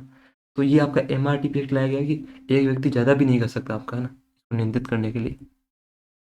फिर आपका आता है कि जो कॉन्स्टिट्यूशन का संवैधानिक उपचारों का अधिकार है वो आपका कौन सा है और किससे जुड़ा है? तो ये अनुच्छेद 32 वाला आपको पता ही है, article 32, it is called the heart and soul of the constitution. ये किसने कहा था? तो ये बी आर अम्बेडकर साहब ने कहा था, बी आर अम्बेडकर ने। क्यों कहा था? क्योंकि मौलिक अधिकार तो हमें मिल गए, लेकिन ये लागू करने के लिए न्यायालय में इस अधिकार के तहत जा सकते हैं। हम जाके बोलेंगे कि सर हमारे साथ अन्याय हुआ है और मैं अन्याय को नहीं सहन करूंगा, मेरे साथ अन्याय हुआ है, आप ऐसे जाके बोलोगे तो बोलेंगे कि क्या हुआ, पहले शांत हो जाओ, गहरी सांस लो और बोलो। तो आप कहोगे कि सर मेरा एक अधिकार है शोषण के विरुद्ध अधिकार, लेकिन कुछ लोगों ने मेरा शोषण किया है। और जब मैं पुलिस के पास गया तो पुलिस ने कहा कि हम कुछ नहीं करेंगे, जाओ जो करना है वो कर लो, जो उखाड़ना है उखाड़ लो, इसलिए मैं आपके पास आया हूँ। तो फिर वो अनुच्छेद 32 के तहत रिट जारी करेंगे। अलग अलग जो आपके पुलिस वाले हैं उनको उनका कर्तव्य याद दिलाएंगे कि याद करो तुम्हारा क्या कर्तव्य है, तुम वहाँ किस लिए जाते हो ऑफिस में। तो रिट जारी करेंगे और हमारे जो मौलिक अधिकार है उनकी रक्षा करेंगे। तो ये आपका 32 वाला, ये बोलते हैं हार्ट एंड सोल, यानी कि आत्मा और हृदय। ये अनुच्छेद नागरिकों के अपने मौलिक अधिकार को उल्लंघन पे सर्वोच्च न्यायालय को अधिकार देता है। भैया आप रेट जारी करके इसे जो आपके नागरिक हैं उनको ये अधिकार दिलाओ। निम्नलिखित में से कौन सा कथन कश्मीर के जो दुम्हल नृत्य है उसकी अनूठी विशेषता का सही वर्णन करता है? Which of the following statements correctly describes the unique feature of the Dumhal dance of Kashmir? ये नृत्य फसल के उत्सव के दौरान महिलाओं द्वारा किया जाता है। This dance is performed by women during the harvest festival. वो कहता है ना अपनी दुम हिला, यानी कुत्ते को बोलते हैं ना कुत्ता दुम हिलाता होगा, यानी दुम पूंछड़ी को बोलते हैं, जो पूंछ होती है उसको बोलते हैं। तो वो कहते हैं दुम हिला। तो नृत्य महिलाओं द्वारा किया जाता है फसल उत्सव के दौरान। तुम्हल नृत्य कश्मीर की एक लोक नृत्य शैली है, यानी कि ये आपका क्या है, फोक डांस फॉर्म है कश्मीर के। Primarily performed by women of the बटल, आपकी जो ट्राइब है बट्टल ट्राइब, उसकी जो जनजाति महिलाएं वो करती हैं। ये नृत्य फसल उत्सव या विशेष सामाजिक अवसरों पर किया जाता है। This dance is performed during harvest festivals और स्पेशल सोशल ओकेजन्स। और मुख्य अतिथि के तौर पे सनी डांसर को बुलाया जाता है, जो फिर वहाँ के धक्का मुक्की करता है। फिर चंपकलाल बोलेगा, अरे धक्का मुक्की नहीं, धक्का मुक्की नहीं। महिलाएं रंग बिरंगे परिधान पहनती हैं। और एक बार सोच के देखो, चंपकलाल बोल रहा कि अरे धक्का मुक्की नहीं, मारा मारी नहीं, मारा मारी नहीं। वो सनी डांसर जो है वो जाके चंपक चाचा को ही लपेट दे, दो तीन जो झटके हैं उनको ही दिखा दे। महिलाएं रंग बिरंगे परिधान पहनती हैं और सिर पर झंडे या बैनर लेके नाचती हैं, यानी कि वो कहते हैं महिलाएं बैनर, कौन सा बैनर लेके, सबका साथ सबका विकास। और फिर वो कट जाओगे मिट जाओगे हो जाओगे खंड, फिर ना मिलेगा भारत को किसके जैसा संत, फिल इन द ब्लैंक्स। ये मैं भारत की जो जनता है, जो मर्द हैं, उनको जो मैं जिम्मेदारी देता हूँ, राजीव तलवार को मर्द मिलेंगे तो वो बताएंगे कि किस संत की बात हो रही है यहाँ पे। Who is that person, spiritual leader कौन है वो। तो महिलाएं रंग बिरंगे परिधान पहनती हैं और सिर पर झंडे या बैनर लेके नाचती हैं। Women wear colourful costumes and dance with flags और बैनर्स ऑन देयर हेड्स। नृत्य के दौरान गीत और ताल वाद्य का प्रयोग किया जाता है। सॉन्ग्स एंड जो आपकी इंस्ट्रूमेंट्स हैं वो यूज किए जाते हैं नृत्य के दौरान, ध्यान रखना, ताल वाद्य जो होते हैं उनका। फिर आपकी जो नागर शैली वाला है और द्रविड़ शैली के जो मंदिर हैं, नागर शैली आपको पता है कि नॉर्थ इंडिया में है। इनको मैं जो एक क्वेश्चन करवा रहा हूँ ना आपको, अगर आप मेरे मतलब चैनल पे लगातार जुड़े हैं तो आपको पता ही है कि मैं पहले भी ये सब मतलब कहीं ना कहीं अभी जो वन शॉट आई है पॉलिटी में उसमें भी मैं करवा चुका हूँ काफ़ी चीज़ें। और ये नागर दरबार वाला भी एंशियंट की जो वन शॉट थी एंशियंट हिस्ट्री की, उसमें मैंने काफ़ी अच्छे से करवाया है। तो अगर आपके पास समय है एग्जाम से पहले अगर आप देख रहे हो तो ज़रूर उन वन शॉट को चेक करना है, काफ़ी अच्छा कंटेंट है उनमें भी, आपकी काफ़ी हेल्प हो जाएगी। बाकी अगर आपको अच्छा लगे तो आपको लाइक तो कर ही देना है, ना लगे तो फिर क्या ही कर सकते हैं, तो फिर आपका टेस्ट खराब है है कि नहीं। नहीं कोई बात नहीं, किसी को अच्छा लग सकता है किसी को नहीं लगे, उसमें क्या है। ये आपका साउथ इंडिया में दरबेड़। नागर शैली के मंदिरों में आमलक शिखर के ऊपर ऊपर स्थित होता है, यानी कि in Nagara style temples the amalaka is located above the shikhara. तो ये तो आपका बिल्कुल करेक्ट है, यानी कि जो आपका कलश होता है वो शिखर के ऊपर की ओर, आपने देखा होगा ना गुंबद का आकार होता है ना, जो नॉर्थ इंडिया के जो टेम्पल होते हैं उनमें। द्रविड़ शैली के मंदिरों में विमान का तात्पर्य प्रवेश द्वार से है। भाई साहब बोल रहे हैं कि in Dravidian style temples the vimana refers to the gateway gopuram. तो भाई गोपुरम बोलते हैं जो द्रविड़ के जो गेटवे होता है ना उनको, यानी कि जो आप मंदिर में अगर आप प्रवेश कर रहे हैं तो उससे पहले काफ़ी बड़े बड़े दरवाजे होते हैं जिन्हें गोपुरम बोलते हैं। लेकिन जो विमान है वो बोलते हैं जो सबसे ऊपर का शिखर होता है ना, यानी कि जो मंदिर का सबसे ऊपरी भाग होता है शिखर, उसको बोलते हैं विमान। तो अब विमान यानी कि हवाई जहाज आपका कहाँ उड़ता है, एरोप्लेन, तो वो तो सबसे ऊपर उड़ता है शिखर में, आसमान में। तो विमान का तात्पर्य सबसे ऊपर। तो ये गोपुरम तो आप बताया कि जमीन से जुड़े हुए होते हैं प्रवेश द्वार, तो ये आपका सेकंड वाला हो जाएगा रोम। ये आपकी क्या है, ये आपका शिखर है यानी पीक पे होते हैं, ये ध्यान रखना। तो इसका कथन एक तो सही है, यानी statement one is correct but statement two is incorrect. नागर शैली के जो मंदिर होते हैं उनमें होता है, आपको पता है ये, मंदिर के शिखर के ऊपर एक गोल चपटी डिस्क जैसी संरचना होती है जिसे आमलक कहा जाता है। इसके ऊपर कलश होता है, यानी कि आमलक के ऊपर कलश होता है और उससे नीचे एक चपटी डिस्क जैसी संरचना होती है। तो ये ऊपर की चीज है। फिर आपका आता है द्रविड़ शैली के मंदिर में विमान का तात्पर्य प्रवेश द्वार गोपुरम से, ये गलत है क्योंकि विमान गर्भगृह के ऊपर बनी एक पिरामिड जैसी मीनारनुमा संरचना को कहते हैं। अच्छा, गोपुरम मंदिर प्रवेश के विशाल द्वार को कहते हैं। तो भाई विमान फिर उसको नहीं बोलते क्या जो सबसे ऊपर होता है। ये तो भाई साहब बोल रहे हैं कि नहीं, जो गर्भगृह के ऊपर एक पिरामिड जैसी मीनारनुमा संरचना होती है वो बोल देते हैं, ऐसे जो होती है ना गर्भगृह के ऊपर, उसको, ये आपका गर्भगृह है यहाँ, तो उसको तो ऊपर का जो भाग होता है उसी को बोलते हैं। Vimana refers to the pyramid like tower structure built above the sanctum, जो आपका होता है उसके जो ऊपर की ओर, उसको बोलते हैं। यानी कि ये जो आपका गर्भगृह जहाँ मूर्ति होती है उसके ऊपर जो मीनारनुमा होता है उसको बोलते हैं, यानी कि जो सबसे ऊपर की ओर जो चीज़ें होती है ना उसको। सही है। गोपुरम मंदिर प्रवेश के विशाल द्वार को कहते हैं। ये तो आपको पता है द्रविड़ की जो पहचान है वो यही है गोपुरम, यानी कि गो इनसाइड, अंदर जाओ। तो अंदर किससे जाएंगे, दरवाजे से जाएंगे। रिक्त स्थान भरें। हेमिस में भिक्षुओं द्वारा किए जाने वाले पवित्र मुखौटा नृत्य वंश के विभिन्न का प्रतिनिधित्व करते हैं। तो ये संरक्षक देवता का प्रतिनिधित्व करते हैं। Sacred mask dances performed by monks in Hemis represent various guardian deities of the Drukpa lineage जो है आपके, यानी कि संरक्षक देवता। मुकुटों का तो काफ़ी उपयोग होता है इंडिया में, तो मुकुटों का काफ़ी उपयोग होता है, आपको बताइए। कुछ लोग तो मुकुटे पहन के इंडिया में पता नहीं क्या क्या बना देते हैं। हेमिस मठ में भिक्षुओं द्वारा किए जाने वाले पवित्र मुखौटा नृत्य दुकपा वंश के संरक्षक देवता का प्रतिनिधित्व करते हैं। तो ये आपका हेमिस मठ है, जो आपके बुद्धिस्ट होते हैं उनके लिए। ये एक धार्मिक नृत्य है जिसमें भिक्षु बुराई पर अच्छाई की जीत दिखाने के लिए एक विस्तृत मुखौटे और पोशाक पहनते हैं। It is a religious dance in which monks wear elaborate masks and costumes to depict the victory of good और evil। ये आपकी कि भैया बुराई पे अच्छाई की जीत होती है उसके लिए। वैसे बुराई पे अच्छाई जब भी मैं सुनता हूँ तो मुझे वो याद आ जाती है, वो बालवीर वाला मुझे सीन होता है। वो कहता है कि भयंकर बड़ी बुराई हमेशा से हारते ही, अच्छाई हमेशा जीतते ही है। पर भाई अभी तो क्या ही बोले यार, अभी तो ऐसे लोग भी चल रहे हैं कि 10 रुपए वाला बिस्किट कितने का है जी, पता नहीं, मतलब जो लिखा होता है ना वो मिलता है आदमी को। एक बात तो है यार, ये तो कंफर्म है कि नहीं। गुप्त वंश के संबंध में कौन सा शब्द अर्थ आपका सटीक है, यानी कि आपके कर हैं, टैक्स सिस्टम है आपके गुप्त डायनेस्टी के। तो इसके बारे में कि विशिष्टिका जो है वो भोग कर को बोलते हैं, तो नहीं जी, ये तो गलत है आपका। अदे वह जो समर्पित किया जाना है, यानी कि हम नहीं लेंगे आपसे, अदे है, लेकिन आप अपनी ओर से ट्रिब्यूट दीजिए, अपनी ओर से कुछ श्रद्धांजलि, कुछ एक श्रद्धा भाव से कुछ तो दो, तो वो अदे, तो वो आपका करेक्ट है। That which is to be dedicated. विष्टिका क्या होता है फिर? This was the term use for forced labour और forced labour in the Gupta period, यानी कि बेगार या जबरन श्रम के लिए इस्तेमाल होने वाला शब्द था। विष्टिका जो है जबरदस्ती जो काम करवाते थे ना उनके लिए। अदेय इस सत्कार तो उस चीज से नहीं है जो समर्पित किया जाना है। दशपराध ये अपराधों के लिए दिया जाने वाला दंड था, ना कि अन्न का दशांश।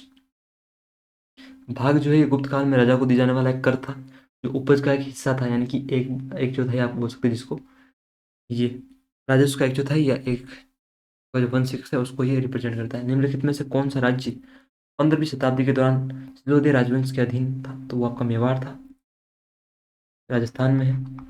चित्तौड़गढ़ आपको बताया कि वहाँ पे फिर उदयपुर महाराणा प्रताप जी, आपको बताया कि उनका जन्म हुआ कहाँ पे, कुंभलगढ़ किले में हुआ उनका जन्म। बचपन का नाम उनका कीका था। और कब हुआ? तो 9 मई 1540 को हुआ उनका जन्म। काफ़ी उन्होंने संघर्ष किया मुगलों से। 1576 में उन्होंने, आपको 18 जून को हल्दी घाटी का युद्ध लड़ा। 1597 में वो वीरगति को प्राप्त हुए, मतलब उनकी मृत्यु हुई। मेवाड़ जो है वो सिसोदिया राजवंश के अधीन थी आपकी, ध्यान रखना। कुछ महत्वपूर्ण बातें कि the Sisodias were a Rajput dynasty from Mewar whose capital was, तो राजपूत शासक थे आपके। राणा हमीर ने 1326 में इस राजवंश की स्थापना की थी। फाउंडेड द डायनेस्टी इन 1326 में इसकी स्थापना की थी। ये हमीर अलग हैं, और एक हमीर हुआ करते थे जो रणथंभौर के, वो राजस्थान, वो भी पराक्रमी शासक थे। उनके बारे में भी एक राजस्थान में एक कहावत चलती है कि तिरिया तेल हमीर हट चढ़े तो चढ़े ना दूजी बार, ऐसा कुछ है, बहुत शानदार है वो भी। 15वीं शताब्दी में इस वंश के सबसे प्रसिद्ध शासकों में से एक राणा कुंभा थे, बिल्कुल, जिन्होंने आपको बताया विजय स्तंभ कीर्ति स्तंभ बनाया, और राणा कुंभा ही थे। और ये वीणा भी काफी अच्छी बजा, मतलब काफी अच्छी ज्ञानी विद्वान व्यक्ति थे ये, जिनका शासनकाल 1433 से 1468 तक रहा था। मेवाड़ आधुनिक राजस्थान का एक ऐतिहासिक क्षेत्र है, historical region in modern Rajasthan, known for its bravery and resistance to the Mughals. तो बिल्कुल करेक्ट है आपकी सारी चीजें। शतरंज में मोहरे की पदोन्नति के बारे में निम्नलिखित कथनों पर विचार करें। मोहरा दूसरी तरफ पहुंचने पर राजा या मोहरे को छोड़कर किसी भी मोहरे पर पदोन्नत हो सकता है। A piece can be promoted to any piece except a king और a rook upon reaching the other side. तो ये तो आपका सही है,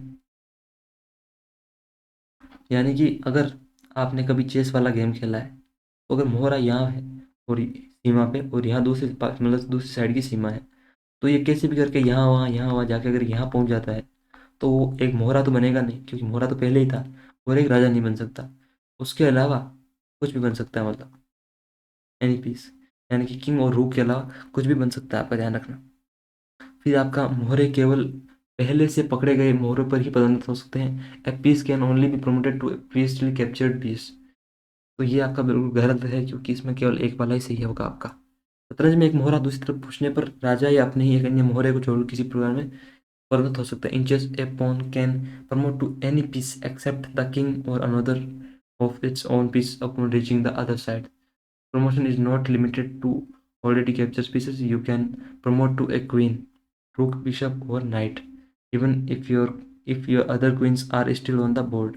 यानी कि ये पदोन्नति पहले से पकड़े गए मोहरों पर सीमित नहीं होती, बल्कि आप एक रानी, यानी कि आप इस या घोड़ा आप पदोन्नत हो सकते हैं। भले ही आपके पास रानी अभी भी बोर्ड पे, तो आप और रानी उतार सकते हैं। पहले भी आपको पता कि राजा बहुत सारी रानियां रखते थे, तो चेस में ये सिस्टम रखा है इन्होंने कि हाँ भैया कितनी रानियां ले आओ, तो वो वाला सिस्टम है कि भैया आप रानी ले सकते हो। मोहरा किसी भी मोहरे को में पदोन्नत हो सकता है, चाहे वह पहले से बोर्ड पर हो या नहीं। कथन दो गलत है, क्योंकि मोहरा केवल पहले से पकड़े गए मोहरों पर ही पदोन्नत नहीं हो सकता। पदोन्नति एक अलग मोहरे में होती है जो पहले से बोर्ड पर मौजूद हो या नहीं।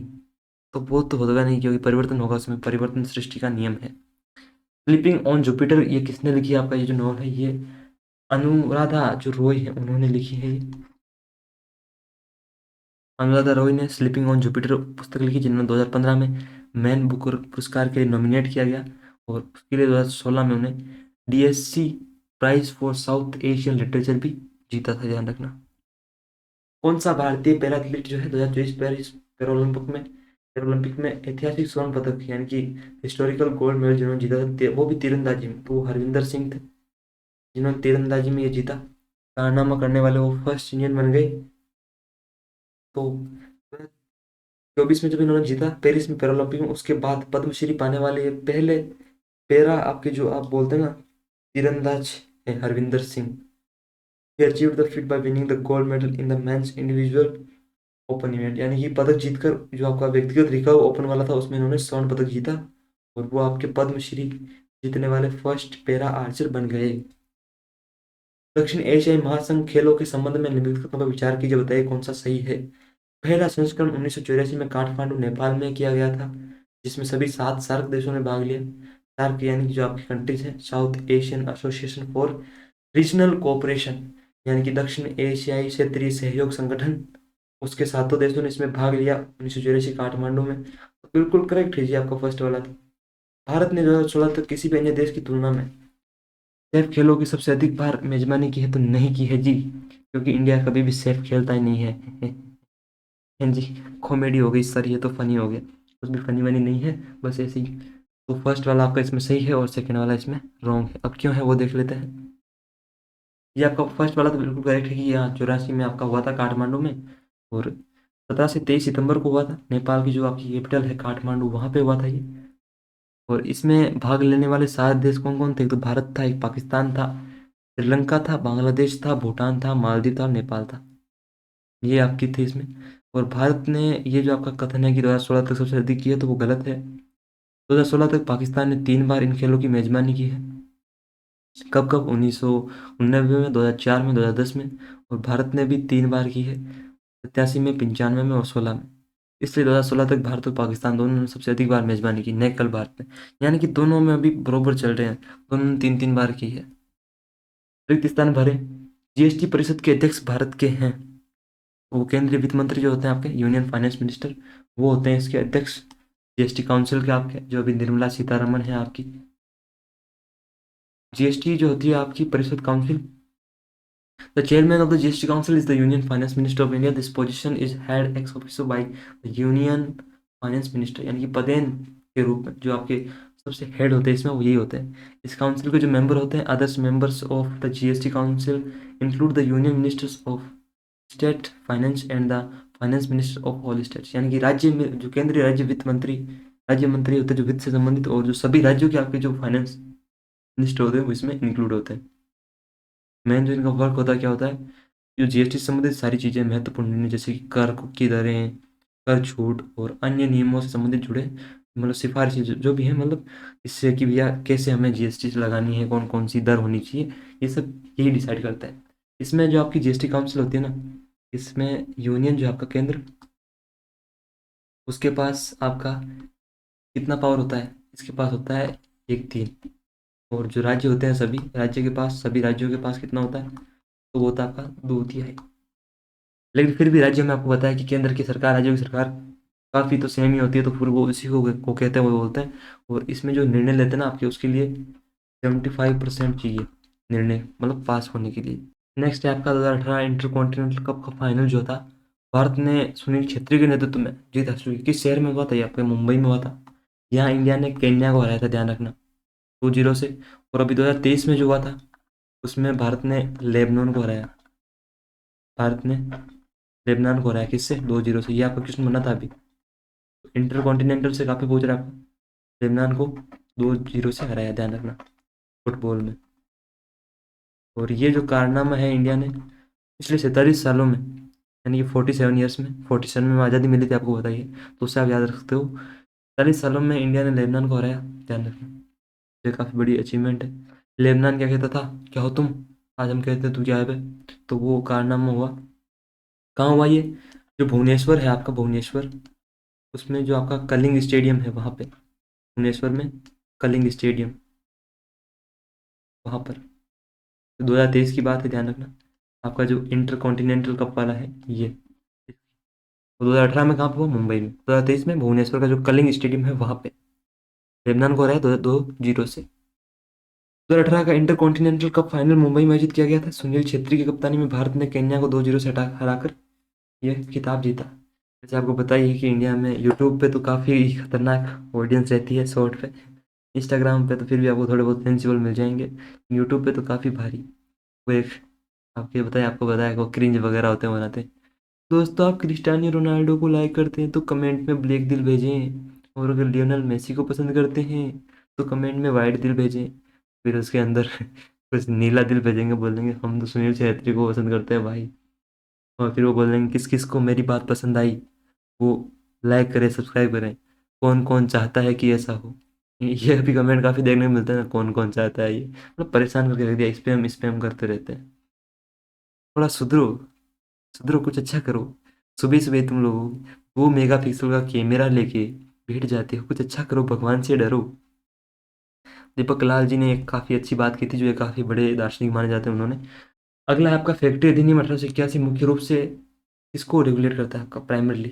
तो ये महिलाओं और बच्चों को काम के घंटे जो है उसको मैनेज करता है कि भैया ज़्यादा काम नहीं कर सकते, एक फिक्स टाइम पीरियड होना चाहिए। Working hours for women and children, 1881 वाला। काम के घंटे को ये रेगुलेट करता है कि कितने घंटे काम होंगे वो, जिसमें विशेष रूप से बाल श्रम पर ध्यान केंद्रित किया गया था। Particular focus on child labour. This act was the first law passed by the British government in India aimed at improving working conditions in factories। ये ब्रिटिश सरकार द्वारा भारत में पहला कानून ऐसा था जो पास हुआ, जिसका उद्देश्य कारखानों में काम करने की जो स्थिति थी, यानी जो वर्किंग कंडीशन थी, उनको इम्प्रूव करना था। इस अधिनियम के मुख्य प्रावधानों में क्या शामिल है?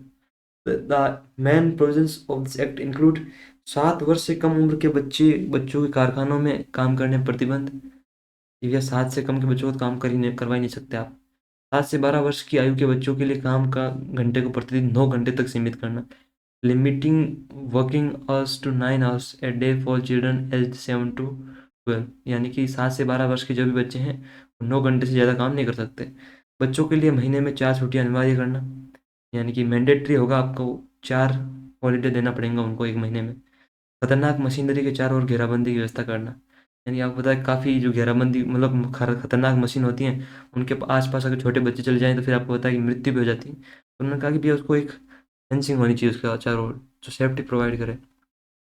अगला प्रश्न है कि कौन सा जो वैश्विक लैंगिक अंतर रिपोर्ट है 2025 में भारत की प्रवृत्ति का सटीक प्रतिनिधित्व करता है? जेंडर गैप वाली जो रिपोर्ट है आपकी ग्लोबल वाली, भारत की जो वैश्विक रैंकिंग में गिरावट आई है, यानी कि India global ranking decline. Improvement तो देखने को मिला है इंडिया में, लेकिन बाकी कंट्रियों में ज़्यादा इंप्रूवमेंट देखने को लिए मिला है, तो वो इंडिया को पास करके, यानी इंडिया से आगे चले गए। ये आपकी जो है भारत की वैश्विक रैंकिंग में गिरावट आई है। जो आपका विश्व आर्थिक मंच है, यानी कि वर्ल्ड इकोनॉमिक फोरम जो है, वो इसे जारी करता है आपका। 2024 में भारत 129वें स्थान पे था, 2025 में 131वें स्थान पे आ गया, यानी कि 2 स्थान गिरा है। अब क्यों गिरा है? क्योंकि एक ज्ञानी व्यक्ति ने एक बात कही थी कि मेरा जो मकसद है वो देश को नंबर 2 पे ले जाने का है, तो वो नंबर 2 उसने गिरा दिया, 2 स्थान। हालांकि ध्यान देने वाली बात यह है कि कुछ आयामों में सुधार हुआ है, यानी कुछ चीज़ों में लेडीज़ को मौका मिला है, महिलाओं को भी, कि आप साथ साथ पार्टिसिपेट करें। लेकिन अन्य देशों की तुलना में धीमी प्रगति के कारण कुल मिला के रैंकिंग में गिरावट देखी गई है। यानी इम्प्रूवमेंट तो हुआ है, लेकिन कुछ चीज़ों में तो कमी हुई है और बाकी देशों में ज़्यादा इंप्रूवमेंट हुई। बाकी यार पहले की कंडीशन देखो, अगर आप महिलाओं की और आज की देखें तो काफ़ी आपको पता है कि कंडीशन में काफ़ी सुधार आया है। और जन्म को लेकर भी देखें तो अभी पहले हमारे यहाँ इंडिया में बच्चों को ज़्यादा जन्म लेके आपको पता ही है। अभी सभी के लिए समान है, पहले पुरुषों का ज़्यादा प्रतिनिधित्व था। अभी तो वो एक महिला की वो एक वायरल हुई थी ना मीम की, आज हम लोग इतना सेफ्टी महसूस करते हैं कि हम पुरुष लोग के ऊपर चढ़ के बोलते हैं कि अरे अरे महान मनुष्य तुम गलत हो, हम नहीं। तो सेफ्टी महसूस कर रहे हैं वो, क्योंकि काफ़ी काफ़ी इंप्रूवमेंट देखने को मिला है आपका। राष्ट्रीय स्वच्छ गंगा मिशन के अंतर्गत गंगा मुख्य धारा के साथ साथ पारिस्थितिक कायाकल्प के लिए 2025 में राष्ट्रीय जलीय पारिस्थितिक तंत्र बहाली मिशन यानी national aquatic ecosystem restoration mission in 2025 और ecological rejuvenation along the Ganga main stream. तो वो यमुना नदी है आपकी, यमुना रिवर, है ना। ये जो आपकी NMCG है यानी कि national mission for clean Ganga, the Yamuna river has been included in the national aquatic ecosystem. ये जो आपका रिस्टोरेशन वाला मिशन है उसमें इसको भी बहाल करने के लिए, यानी कि एक शहरी नदी में प्रदूषण आपको पता काफ़ी है यमुना में, दिल्ली में आप देखोगे तो उन सबको मैनेज करने के लिए ये पहले नमामि गंगे कार्यक्रम की तरह यमुना की सफाई के लिए जो आपके 14 डिपार्टमेंट थे उनकी एक संयुक्त कार्य योजना का हिस्सा है। जैसे मौर्य काल में आपने देखा ना कि 6 समितियां पूरे नगर का प्रशासन संभालती थी, तो ठीक उसी प्रकार यहाँ ये 14 जो विभाग है ये आपका सब संभालते हैं। अगला आपका वापस से इंटरेस्टेड आया है, अनुच्छेद 263 जो है वो संसद को अंतर्राज्यीय परिषद स्थापित करने का अधिकार देता है। Article 263 empowers parliament to establish an interested council. तो ये गलत है आपका। गलत क्यों है? क्योंकि यहाँ पे प्रेसिडेंट आएगा, प्रेसिडेंट। ये अधिकार राष्ट्रपति के पास है, ध्यान रखना। संसद के पास नहीं है, राष्ट्रपति के पास है, राष्ट्रपति। परिषद जो है अंतर्राज्यीय विवादों की जांच कर सकती है, बिल्कुल। The council can investigate interstate disputes. इसकी संरचना में प्रधानमंत्री और केंद्रीय मंत्री शामिल होते हैं। जी बिल्कुल होते हैं। जो आपके यूनियन मिनिस्टर होते हैं वो भी होते हैं, और प्राइम मिनिस्टर भी होते हैं, और अन्य जो चीफ मिनिस्टर होते हैं राज्यों के वो भी होते हैं। 2 और 3 तो आपका बिल्कुल करेक्ट है, लेकिन फर्स्ट वाला आपका रॉन्ग है। राष्ट्रपति को ये अधिकार है कि वो इंटरेस्टेड काउंसिल है जो उसे फॉर्म कर सकता है, लिस्ट कर सकता है, ध्यान रखना। इस परिषद का कार्य क्या होता है? जो आपके अंतर्राज्यीय विवादों की जांच करना और सलाह देना, investigate and advise on interested disputes. राज्यों के बीच नीतियों में समन्वय, coordinate policies between states and राज्य हितों के विषयों पर चर्चा को प्रोत्साहित करना, encourage discussion on matters of common interest. यानी कि सब मिलजुल के काम करें, सभी राज्य यूनियन वगैरह, कोई लड़ाई झगड़ा ना हो, तो अच्छे से काम हो सके उसके लिए। इसकी संरचना में प्रधानमंत्री, कुछ केंद्रीय मंत्री और राज्यों के मुख्यमंत्रियों को शामिल किया जाता है। It's composition includes the prime minister, chairman, some union ministers and chief ministers of the states। तो ये सब इसके हिस्सा होते हैं। अगला प्रश्न है आपका हुमायूं का जो मकबरा है उसके संबंध में। हुमायूं का मकबरा पहला प्रमुख मुगल उद्यान मकबरा था और इसने सीधा ताजमहल के डिजाइन को प्रेरित किया। तो ये बिल्कुल सही है, इसने जो ताजमहल की डिजाइन है उससे इंस्पायर किया इसने। हुमायूं का जो टॉम था इसने, ये first major Mughal garden tomb था आपका। और ये बनवाया किसने था? इसकी जो विधवा बेगम थी अकबर की माँ यानी हमीदा बानो बेगम जो थी उसने बनवाया था, बानो बेगम ने। और मीर आपका जो गयास करके था वो इसका आर्किटेक्चर था आपका, मीर गयास, गयास करके से कुछ था, गयास करके वो था आपका बनाने वाला, है ना। इसने चार बाग उद्यान लेआउट और दोहरे गुंबद वाले मकबरे की शैली पेश की जो बाद में मुगल वास्तुकला की विशेषता बन गई। तो दोनों बिल्कुल करेक्ट है आपके। It introduced the charbagh garden layout and the style of double domed tombs that later became characteristic of Mughal architecture. यानी कि उनकी विशेषताएं बन गई, ये भैया मुगल वास्तुकला को इससे परिचय करवाया जाने लगा। हुमायूं का मकबरा वास्तव में पहला प्रमुख मुगल उद्यान मकबरा था, यानी कि जो मर जाते हैं ना उसके बाद बनाते हैं ये tomb. Humayun's tomb was indeed the first major Mughal garden tomb, 1570 Delhi में ये बनाया गया आपका। इसने चार बाग शैली यानी चार हिस्सों वाला उद्यान और दोहरा, चार बाग नाम से पता चल रहा है कि भैया चार आपके अलग अलग भागों वाला, और दोहरा गुम्बद यानी कि डबल डोम वाला जो था वो, जैसी स्थापत्य विशेषताओं को प्रस्तुत किया। यानी कि जो आपकी ये विशेषताएं होती हैं उनको जो आगे चल के ताजमहल सहित अन्य मुगल इमारतों की डिजाइन को प्रेरणा बनी, यानी इंस्पायर किया इन्होंने हुमायूं का जो मकबरा था उसमें। तो दोनों आपके बिल्कुल सही हैं इसमें। अगला प्रश्न है कि किस भारतीय राजनीतिक नेता ने 2025 में पर्यावरण का जब COP30 और वैश्विक स्वास्थ्य पर एक विशेष सत्र को संबोधित किया, which Indian political leader addressed a special session on environment COP30 and global health in 2025, तो नरेंद्र मोदी थे। और कहाँ हुआ ये आपका जो सेशन था COP30 वाला, ये आपका हुआ ब्राज़ील में। और वहीं मोदी जी से मिली एक ब्राज़ीलियन एक्ट्रेस यानी कि आपकी अभिनेत्री, जिन्होंने फिर वो इतना प्रभावित हुई इनके भाषण से कि वो इंडिया आ गई वोट देने के लिए, और वो भी हरियाणा में। कहा कि हरियाणा में मैंने देखा कि काफ़ी पुरुष प्रधान समाज है, तो मैं हरियाणा में महिला सशक्तिकरण का उदाहरण बनूंगी। और इतना प्रभावित हुई विश्व गुरु के जो लीडर थे उनके बयान से कि वोट देने तक आ गई। है पगली। तो 7 जुलाई को 2025 की जो ब्रिक्स की मीटिंग थी उसमें इन्होंने संबोधित किया इस पे। कोशिकाओं में लाइसोसोम का कार्य क्या है, तो वो अंत्य कोशिकीय पाचन जो है वो है आपका, यानी कि इंटरसेलुलर जो आपका डाइजेशन है वो। कोशिकाओं में लाइसोसोम का कार्य अंत्य कोशिकीय पाचन है। लाइसोसोम झिल्ली से घिरे कोशिकाओं में होते हैं जिनमें पाचक एंजाइम होते हैं। ये एंजाइम कोशिका के अंदर अपशिष्ट पदार्थों, पुरानी कोशिकाओं को और बाहरी कणों को पचाने का काम करते हैं, यानी कि कचरा सफाई करते हैं। ये वो कहता है ना, गाड़ी वाला आया घर से कचरा निकाल, तो वो लाइसोसोम है अंदर के लिए। तो अन्य विकल्प गलतियों, ये प्रोटीन संश्लेषण जो है वो राइबोसोम द्वारा किया जाता है, यानी कि प्रोटीन सिंथेसिस जो है वो कैरिड आउट बाय राइबोसोम्स। ऊर्जा उत्पादन, एनर्जी का प्रोडक्शन होता है वो कोशिकाओं के लिए ऊर्जा का उत्पादन मुख्य रूप से माइट्रोकॉन्ड्रिया करता है। अरे ये भी कोई कहने वाली बात है, ये तो हम बचपन से ही पढ़ रहे हैं कि mitochondria is the power house of the cell, यानी कि माइट्रोकॉन्ड्रिया को कोशिका का ऊर्जा ग्रह है, शक्ति हाउस है, ये तो सबको पता है। आनुवंशिक जानकारी भंडारण, आनुवंशिक जानकारी का भंडारण और रखरखाव केंद्र के न्यूक्लियस में होता है। अगला प्रश्न अनुच्छेद 270 के संबंधित में कि आर्टिकल 270 जो है वो केंद्र और राज्यों के बीच करों के बंटवारे को नियंत्रित करता है, जिसमें जीएसटी से प्राप्त आय भी शामिल है। ये बिल्कुल सही है। ये कहता है कि भैया तुम इतना रखो तो उनको भी इतना दो, ये नहीं कि पूरा का पूरा तुम ही लपेट रहे हो। तो जीएसटी से प्राप्त आय भी शामिल है इसमें। 101वां जो संशोधन है उसके बाद अनुच्छेद 270 में संघीय करों और जीएसटी से प्राप्त राजस्व के वितरण के प्रावधान शामिल है। After the 101 constitutional amendment, article 270 includes provisions of for the distribution of revenue from union taxes and GST, ये भी आपका बिल्कुल सही है।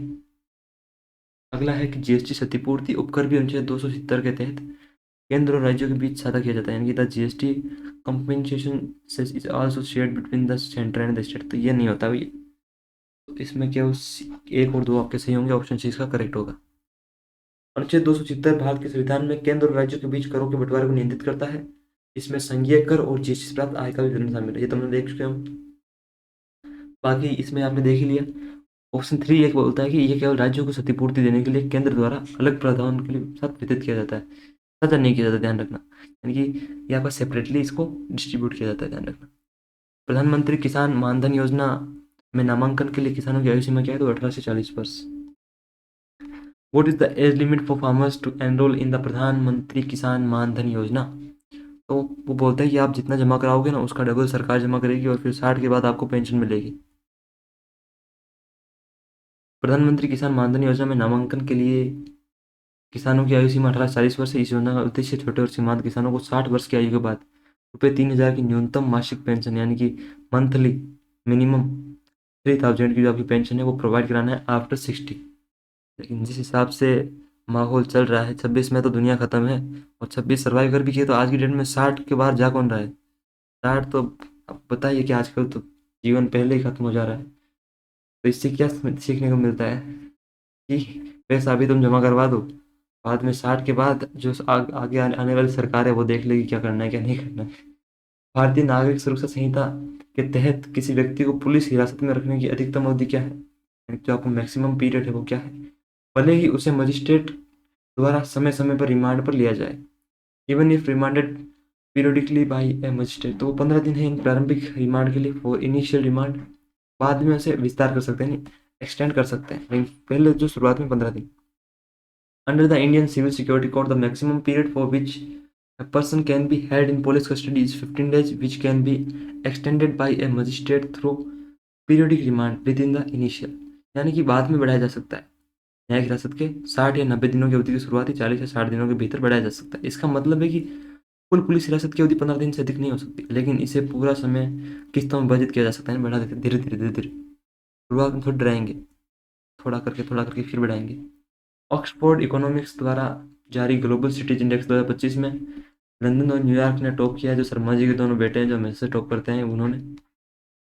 According to the global cities index 2025 released by Oxford Economics, which two cities have retained their top positions, तो वो London और New York है आपके। आपका एक तो आपका लंदन तो है ब्रिटेन इंग्लैंड में, और न्यूयॉर्क जो है आपका अमेरिका में। संविधान की अनुसूची 7 में 3 विधायी सूची शामिल है, 3 लेजिस्लेटिव लिस्ट, तो इसका ऑप्शन बी आपका बिल्कुल करेक्ट होगा। तो वो कौन कौन सी हैं, तो एक तो आपकी हो गई संघ सूची, संघ सूची हो गई आपकी। एक आपकी हो गई राज्य सूची यानी स्टेट लिस्ट। फिर आपकी आती है समवर्ती सूची, यानी कि आपकी यूनियन लिस्ट। फिर आपकी आती है स्टेट लिस्ट, ये आ गई आपकी स्टेट लिस्ट। और फिर आपकी आती है कॉन्करेंट लिस्ट। तो ये आपकी 3 सूचियां हैं। ये समवर्ती वाली आपको पता है हमने ऑस्ट्रेलिया से ली है, ध्यान रखना, ऑस्ट्रेलिया से यहाँ से ली है। संघ सूची पे जो आपका कानून बनाएगा, कानून वो केवल आपका जो यूनियन है वही बनाएगा, यानी कि कानून जो है केंद्र ही बनाएगा। राज्य पे क्या है, इस सूची पे कानून जो बनाएगा वो राज्य सरकार। लेकिन आपातकाल में, इमरजेंसी में केंद्र बनाएगा, ध्यान रखना, आपातकाल में केंद्र बना सकता है, यानी कि जो आपका सेंटर है वो। और इस पे समवर्ती पे दोनों बना सकते हैं, दोनों, यानी कि आपका सेंटर भी बना सकता है और स्टेट भी बना सकता है, दोनों। लेकिन अगर दोनों के बीच लड़ाई हो जाए कि नहीं भाई मैं फर्स्ट, तो इसमें सेंटर की मानी जाएगी। अनुच्छेद आपका जो 254 है वो कहता है, 254, इस समवर्ती सूची, ये 1 मिनट आपको क्लियर लिख देता हूँ मैं, 254 वाला है ये, अगर यहाँ समझ में नहीं भी आया तो देख लेना। ये कहता है कि समवर्ती के किसी भी विषय पर अगर दोनों के बीच लड़ाई हो जाए तो फिर जो केंद्र है उसका मान्य होगा, केंद्र का मान्य होगा, ध्यान रखना। इस बात को लेकर लड़ाई हो जाए तो समवर्ती सूची के विषय पर कि भैया कौन कानून बनाएगा। तो ये है आपके संघ सूची में पहले 97 थे आपके, अभी आपके कितने हैं, तो ये भी आपके 100 विषय हैं, 100 विषय हैं अभी। राज्य सूची में पहले 66 हुआ करते थे, अब इसमें 61 विषय हो गए हैं, यानी कि 5 कम हो गए। वो यहाँ से जो 5 कम हुए वो कहाँ चले गए, वो आपके कॉन्करेंट में चले गए। वो पहले यहाँ 47 थे, अब यहाँ पे 52 हो गए विषय। 5 जो है, जो आपको पता है कि शिक्षा वगैरह है ना, नाप तोल, वन वाला जो है आपका, वन वगैरह जो ईटीसी जो आपके सारे हैं 5, ये इसमें ट्रांसफर हुआ है। कब हुआ ये वो आपका जो 42वां जो संशोधन था, 42nd वाला, इसके तहत जो आपका 1976 में, इसमें इन्होंने 5 को ट्रांसफर किया इसमें। तो ये शिक्षा का पूछ लेता है कि शिक्षा को किस संशोधन द्वारा समवर्ती सूची में डाला गया, तो आपको 42वां जो था उसमें, और इसे 42nd वाले को क्या बोलते हैं, मिनी कॉन्स्टिट्यूशन, यानी कि लघु संविधान बोलते हैं, ध्यान रखना, लघु संविधान। आगे चलते हैं। कोणार्क सूर्य मंदिर जो है आपका कहाँ पे है, ये पहले तो ये बताओ मेरे को, ये उड़ीसा में है आपका, जो जगन्नाथ वाला है वहाँ पे। What do the wheels engraved on the Konark sun temples represent, तो वो डिवीजन ऑफ टाइम, जो समय, जो चक्के हैं वो 3 जो चक्र हैं क्या दर्शाते हैं, तो वो समय का विभाजन दिखाते हैं, डिवीजन ऑफ टाइम। मंदिर के 12 जोड़ी हैं, यानी कुल 24 चक्र साल के 12 महीने और दिन के 24 घंटे को प्रदर्शित करते हैं। The temples 12 pairs wheels represent the 12 months of the year and the 24 hours of the day. प्रत्येक चक्र में 8 तीलियां होती हैं, 8 स्पोक्स, जो दिन के 8 प्रहरों का प्रतिनिधित्व करती है, representing the 8 watches of the day. वो कहते हैं ना, वो गाना ना एक, आठों प्रहर में तुम ही तो हो, बस तुम ही तो हो, प्रीतम तुम। तो वो 8 प्रहर वाला सीन ये है। ये मंदिर सूर्य देवताओं के रथ का एक प्रतीकात्मक स्वरूप है, जिसमें 7 घोड़ों द्वारा खींचते हुए दर्शाया गया, जो सप्ताह के 7 दिन का प्रतीक है। तो ये कुछ चीजें हैं आपकी। झारखंड और पूर्वी भारत में कर्म उत्सव के दौरान अविवाहित आदिवासी लड़कियों द्वारा मनाए जाने वाले त्योहार का नाम क्या, तो वो जावा है भैया। ये भी काफी आपका रिपीटेड क्वेश्चन है। What is the name of the festival celebrated together by unmarried tribal girls during the Karma festival in Jharkhand and eastern India, Jawa. इसमें ये जो आपकी होती हैं वो तरबूज, एक तो तरबूज को बहाती हैं, तरबूज के जो बीज होते हैं उसको, और क्या करते हैं, इसका प्रतीक है ये, प्रतीक किसका है ये, तो ये आपकी जो प्रजनन क्षमता है, प्रजनन क्षमता, और जो आपकी उर्वरकता है, उर्वरकता, उसका ये प्रतीक है, ध्यान रखना। बाकी मैंने डिटेल में करवा रखा है, जो आपकी एक क्लास है पहले स्टैटिक वाली, उसमें वन शॉट में, वो छोटी थी, अभी और लेके आ जाऊंगा मैं, कोई दिक्कत वाली बात नहीं है। समान नागरिक संहिता की अवधारणा यानी कि यूसीसी यूनिफॉर्म सिविल कोड, ये आपको पता है कि आर्टिकल जो आपका 44 वाला है, उसमें किस सिद्धांतों की, तो मैंने पहले बता दिया आपको, डीपीएसपी यानी कि directive principles of state policy, उसमें आता है ये। और ये आपको पता है संविधान का जो भाग 4 है उसमें आते हैं, भाग 4 में अनुच्छेद कितना है इसका, 36 से लेके 51। और फिर आपके आते हैं मौलिक कर्तव्य यानी कि फंडामेंटल ड्यूटीज जो है आपकी, एफडी, ये किस में आते हैं, ये भाग 4 ए में आते हैं, ध्यान रखना। और 51 ए में, अनुच्छेद 51 ए में, उसमें आता है ये, जो आपका मौलिक कर्तव्य वाला है, वो कहाँ से लिया हमने, तो यूएसएसआर, यानी कि पहले तो ये आपका union of Soviet social Republic हुआ करता था, लेकिन अभी इसको जो मुख्य प्रतिनिधि के रूप में देखते हैं वो रूस ही है, रशिया आपका। पहले तो इसमें बहुत थे, बेलारूस, यूक्रेन वगैरह, लेकिन अभी तो इसको जो रिप्रेजेंट करता है वो रूस ही है, सबसे बड़ा वाला। और नीति निर्देशक सिद्धांत आपको पता है हमने कहाँ से लिए, आयरलैंड से लिए हैं, आयरलैंड से, ध्यान रखो, आयरिश जो आपका संविधान है वहाँ से। समान नागरिक संहिता की अवधारणा डीपीएसपी का हिस्सा है, ये आपका अनुच्छेद 44 में है, जो पूरे भारत में नागरिकों के लिए एक समान नागरिक संहिता स्थापित करना चाहता है, उसका प्रदेश देता है, यानी कि civil code, uniform civil code for all citizens throughout India. त्रिपक्षीय राजमार्ग परियोजना का उद्देश्य भारत और किन दो दक्षिण पूर्व एशियाओं के बीच संपर्क बढ़ाना है, तो वे म्यांमार और थाईलैंड है, Myanmar and Thailand. Trilateral highway project, ये जो है आपका, यानी कि trilateral highway project aims to enhance connectivity between India, Myanmar and Thailand. इन भारत, म्यांमार और थाईलैंड के बीच संपर्क को बढ़ाना है, ताकि भारत के लोग थाईलैंड में आसानी से जा सकें, और वो वहाँ जाके अपने जो शरीर की थकावट है उसके अच्छे से मालिश वगैरह करवा के काफ़ी रिलैक्स हो सके, क्योंकि आदमी के पास काफ़ी स्ट्रेस होता है ना, इसलिए। यह राजमार्ग परियोजना जो लगभग 1360 किलोमीटर लंबी है, भारत के मणिपुर में मोरेह से शुरू होकर म्यांमार के रास्ते थाईलैंड के माईसोत तक जाती है, ध्यान रखना, थाईलैंड के माईसोत तक। यहाँ तो ज़्यादातर नेताजी आनंद लेंगे इस चीज़ का, कि भारत के जो नेता हैं वो आपको पता है किस प्रकार के होते हैं। इस भारतीय राजनीतिक नेता को नामीबिया की पहली राजकीय यात्रा के दौरान देश का सर्वोच्च नागरिक जो अधिकार था, यानी पुरस्कार था, यानी कि हाईएस्ट सिविलियन अवार्ड जो था वो मिला, तो वो आपके पीएम जो है नरेंद्र मोदी, उनको मिला था नामीबिया का। During the first visit to Namibia in 2025, prime minister Narendra Modi was awarded the country's highest civilian honor, the Order of the Most Ancient Welwitschia mirabilis. तो ये आपका, इसे सम्मानित किया गया इन्हें, ये पुरस्कार नामीबिया के राष्ट्रपति नेटुम्बो नंदी नदेतवाहा ने प्रदान किया था। वाह क्या नाम है। तो यहाँ पे आपके जो क्वेश्चन हैं वो आपके एंड होते हैं, जो आपके मोस्ट रिपीटेड क्वेश्चन है। आगे आपको ऐसी क्लासें और देखने को मिलती रहेंगी। और वन शॉट की अभी मैं तैयारी कर रहा हूँ, देखो कोई टीम नहीं है तो मेरे को ही करना पड़ता है, काफ़ी समय लग जाता है। मैंने सोचा कि यार एक सीपीयू वालों के लिए भी क्लास अच्छे से डाल देते हैं, क्योंकि एग्ज़ाम काफ़ी नज़दीक है। बाकी एमटीएस, दिल्ली पुलिस, जो भी एग्ज़ाम है सभी वाले देख सकते हैं, और देखा होगा आपने यहाँ तक, क्योंकि जीएस तो आपकी सेम ही रहती है, आपको पता है। बाकी आप भी जानते हैं कि मेहनत लगती तो लाइक वगैरह कर दिया करो, कुछ अगर गलत हो जाता है तो उसको करेक्ट कर दिया करो। वैसे मैं गलत नहीं करता हूँ, ध्यान रखता हूँ ज़्यादातर चीज़ों का। अगर कुछ किसी बात का बुरा लगे, किसी कुछ अगर टिप्पणी मैंने गलत कर दी हो किसी के पर्सनल बिलीफ्स पे, तो उसके लिए आप बता देना मेरे को, मैं माफ़ी मांग लूँगा, अभी तो क्यों ही मांगू फिर भी। एंड बाकी तैयारी करते रहो, वन शॉट अब जल्द ही आएगी आपकी। बाकी कमेंट वगैरह कर देना, सब्सक्राइब कर देना, और पीडीएफ आपको टेलीग्राम पे मिल जाएगी, एसएससी आर सर्च करके वहाँ ज्वाइन कर लेना। बाकी सब मस्त खुश रहो, बाकी पढ़ते रहो, तैयारी करते रहो। अभी क्या कि अभी जो ये टाइम है ना, अभी रिलैक्स तो करना ही है, बट साथ साथ में अभी तैयारी को मजबूत बनाए रखना है, क्योंकि पूरे साल की मेहनत और इस समय की मेहनत में काफ़ी अंतर आ जाता है, क्योंकि यही टाइम होता है जब सबसे ज़्यादा हमें ज़रूरत होती है।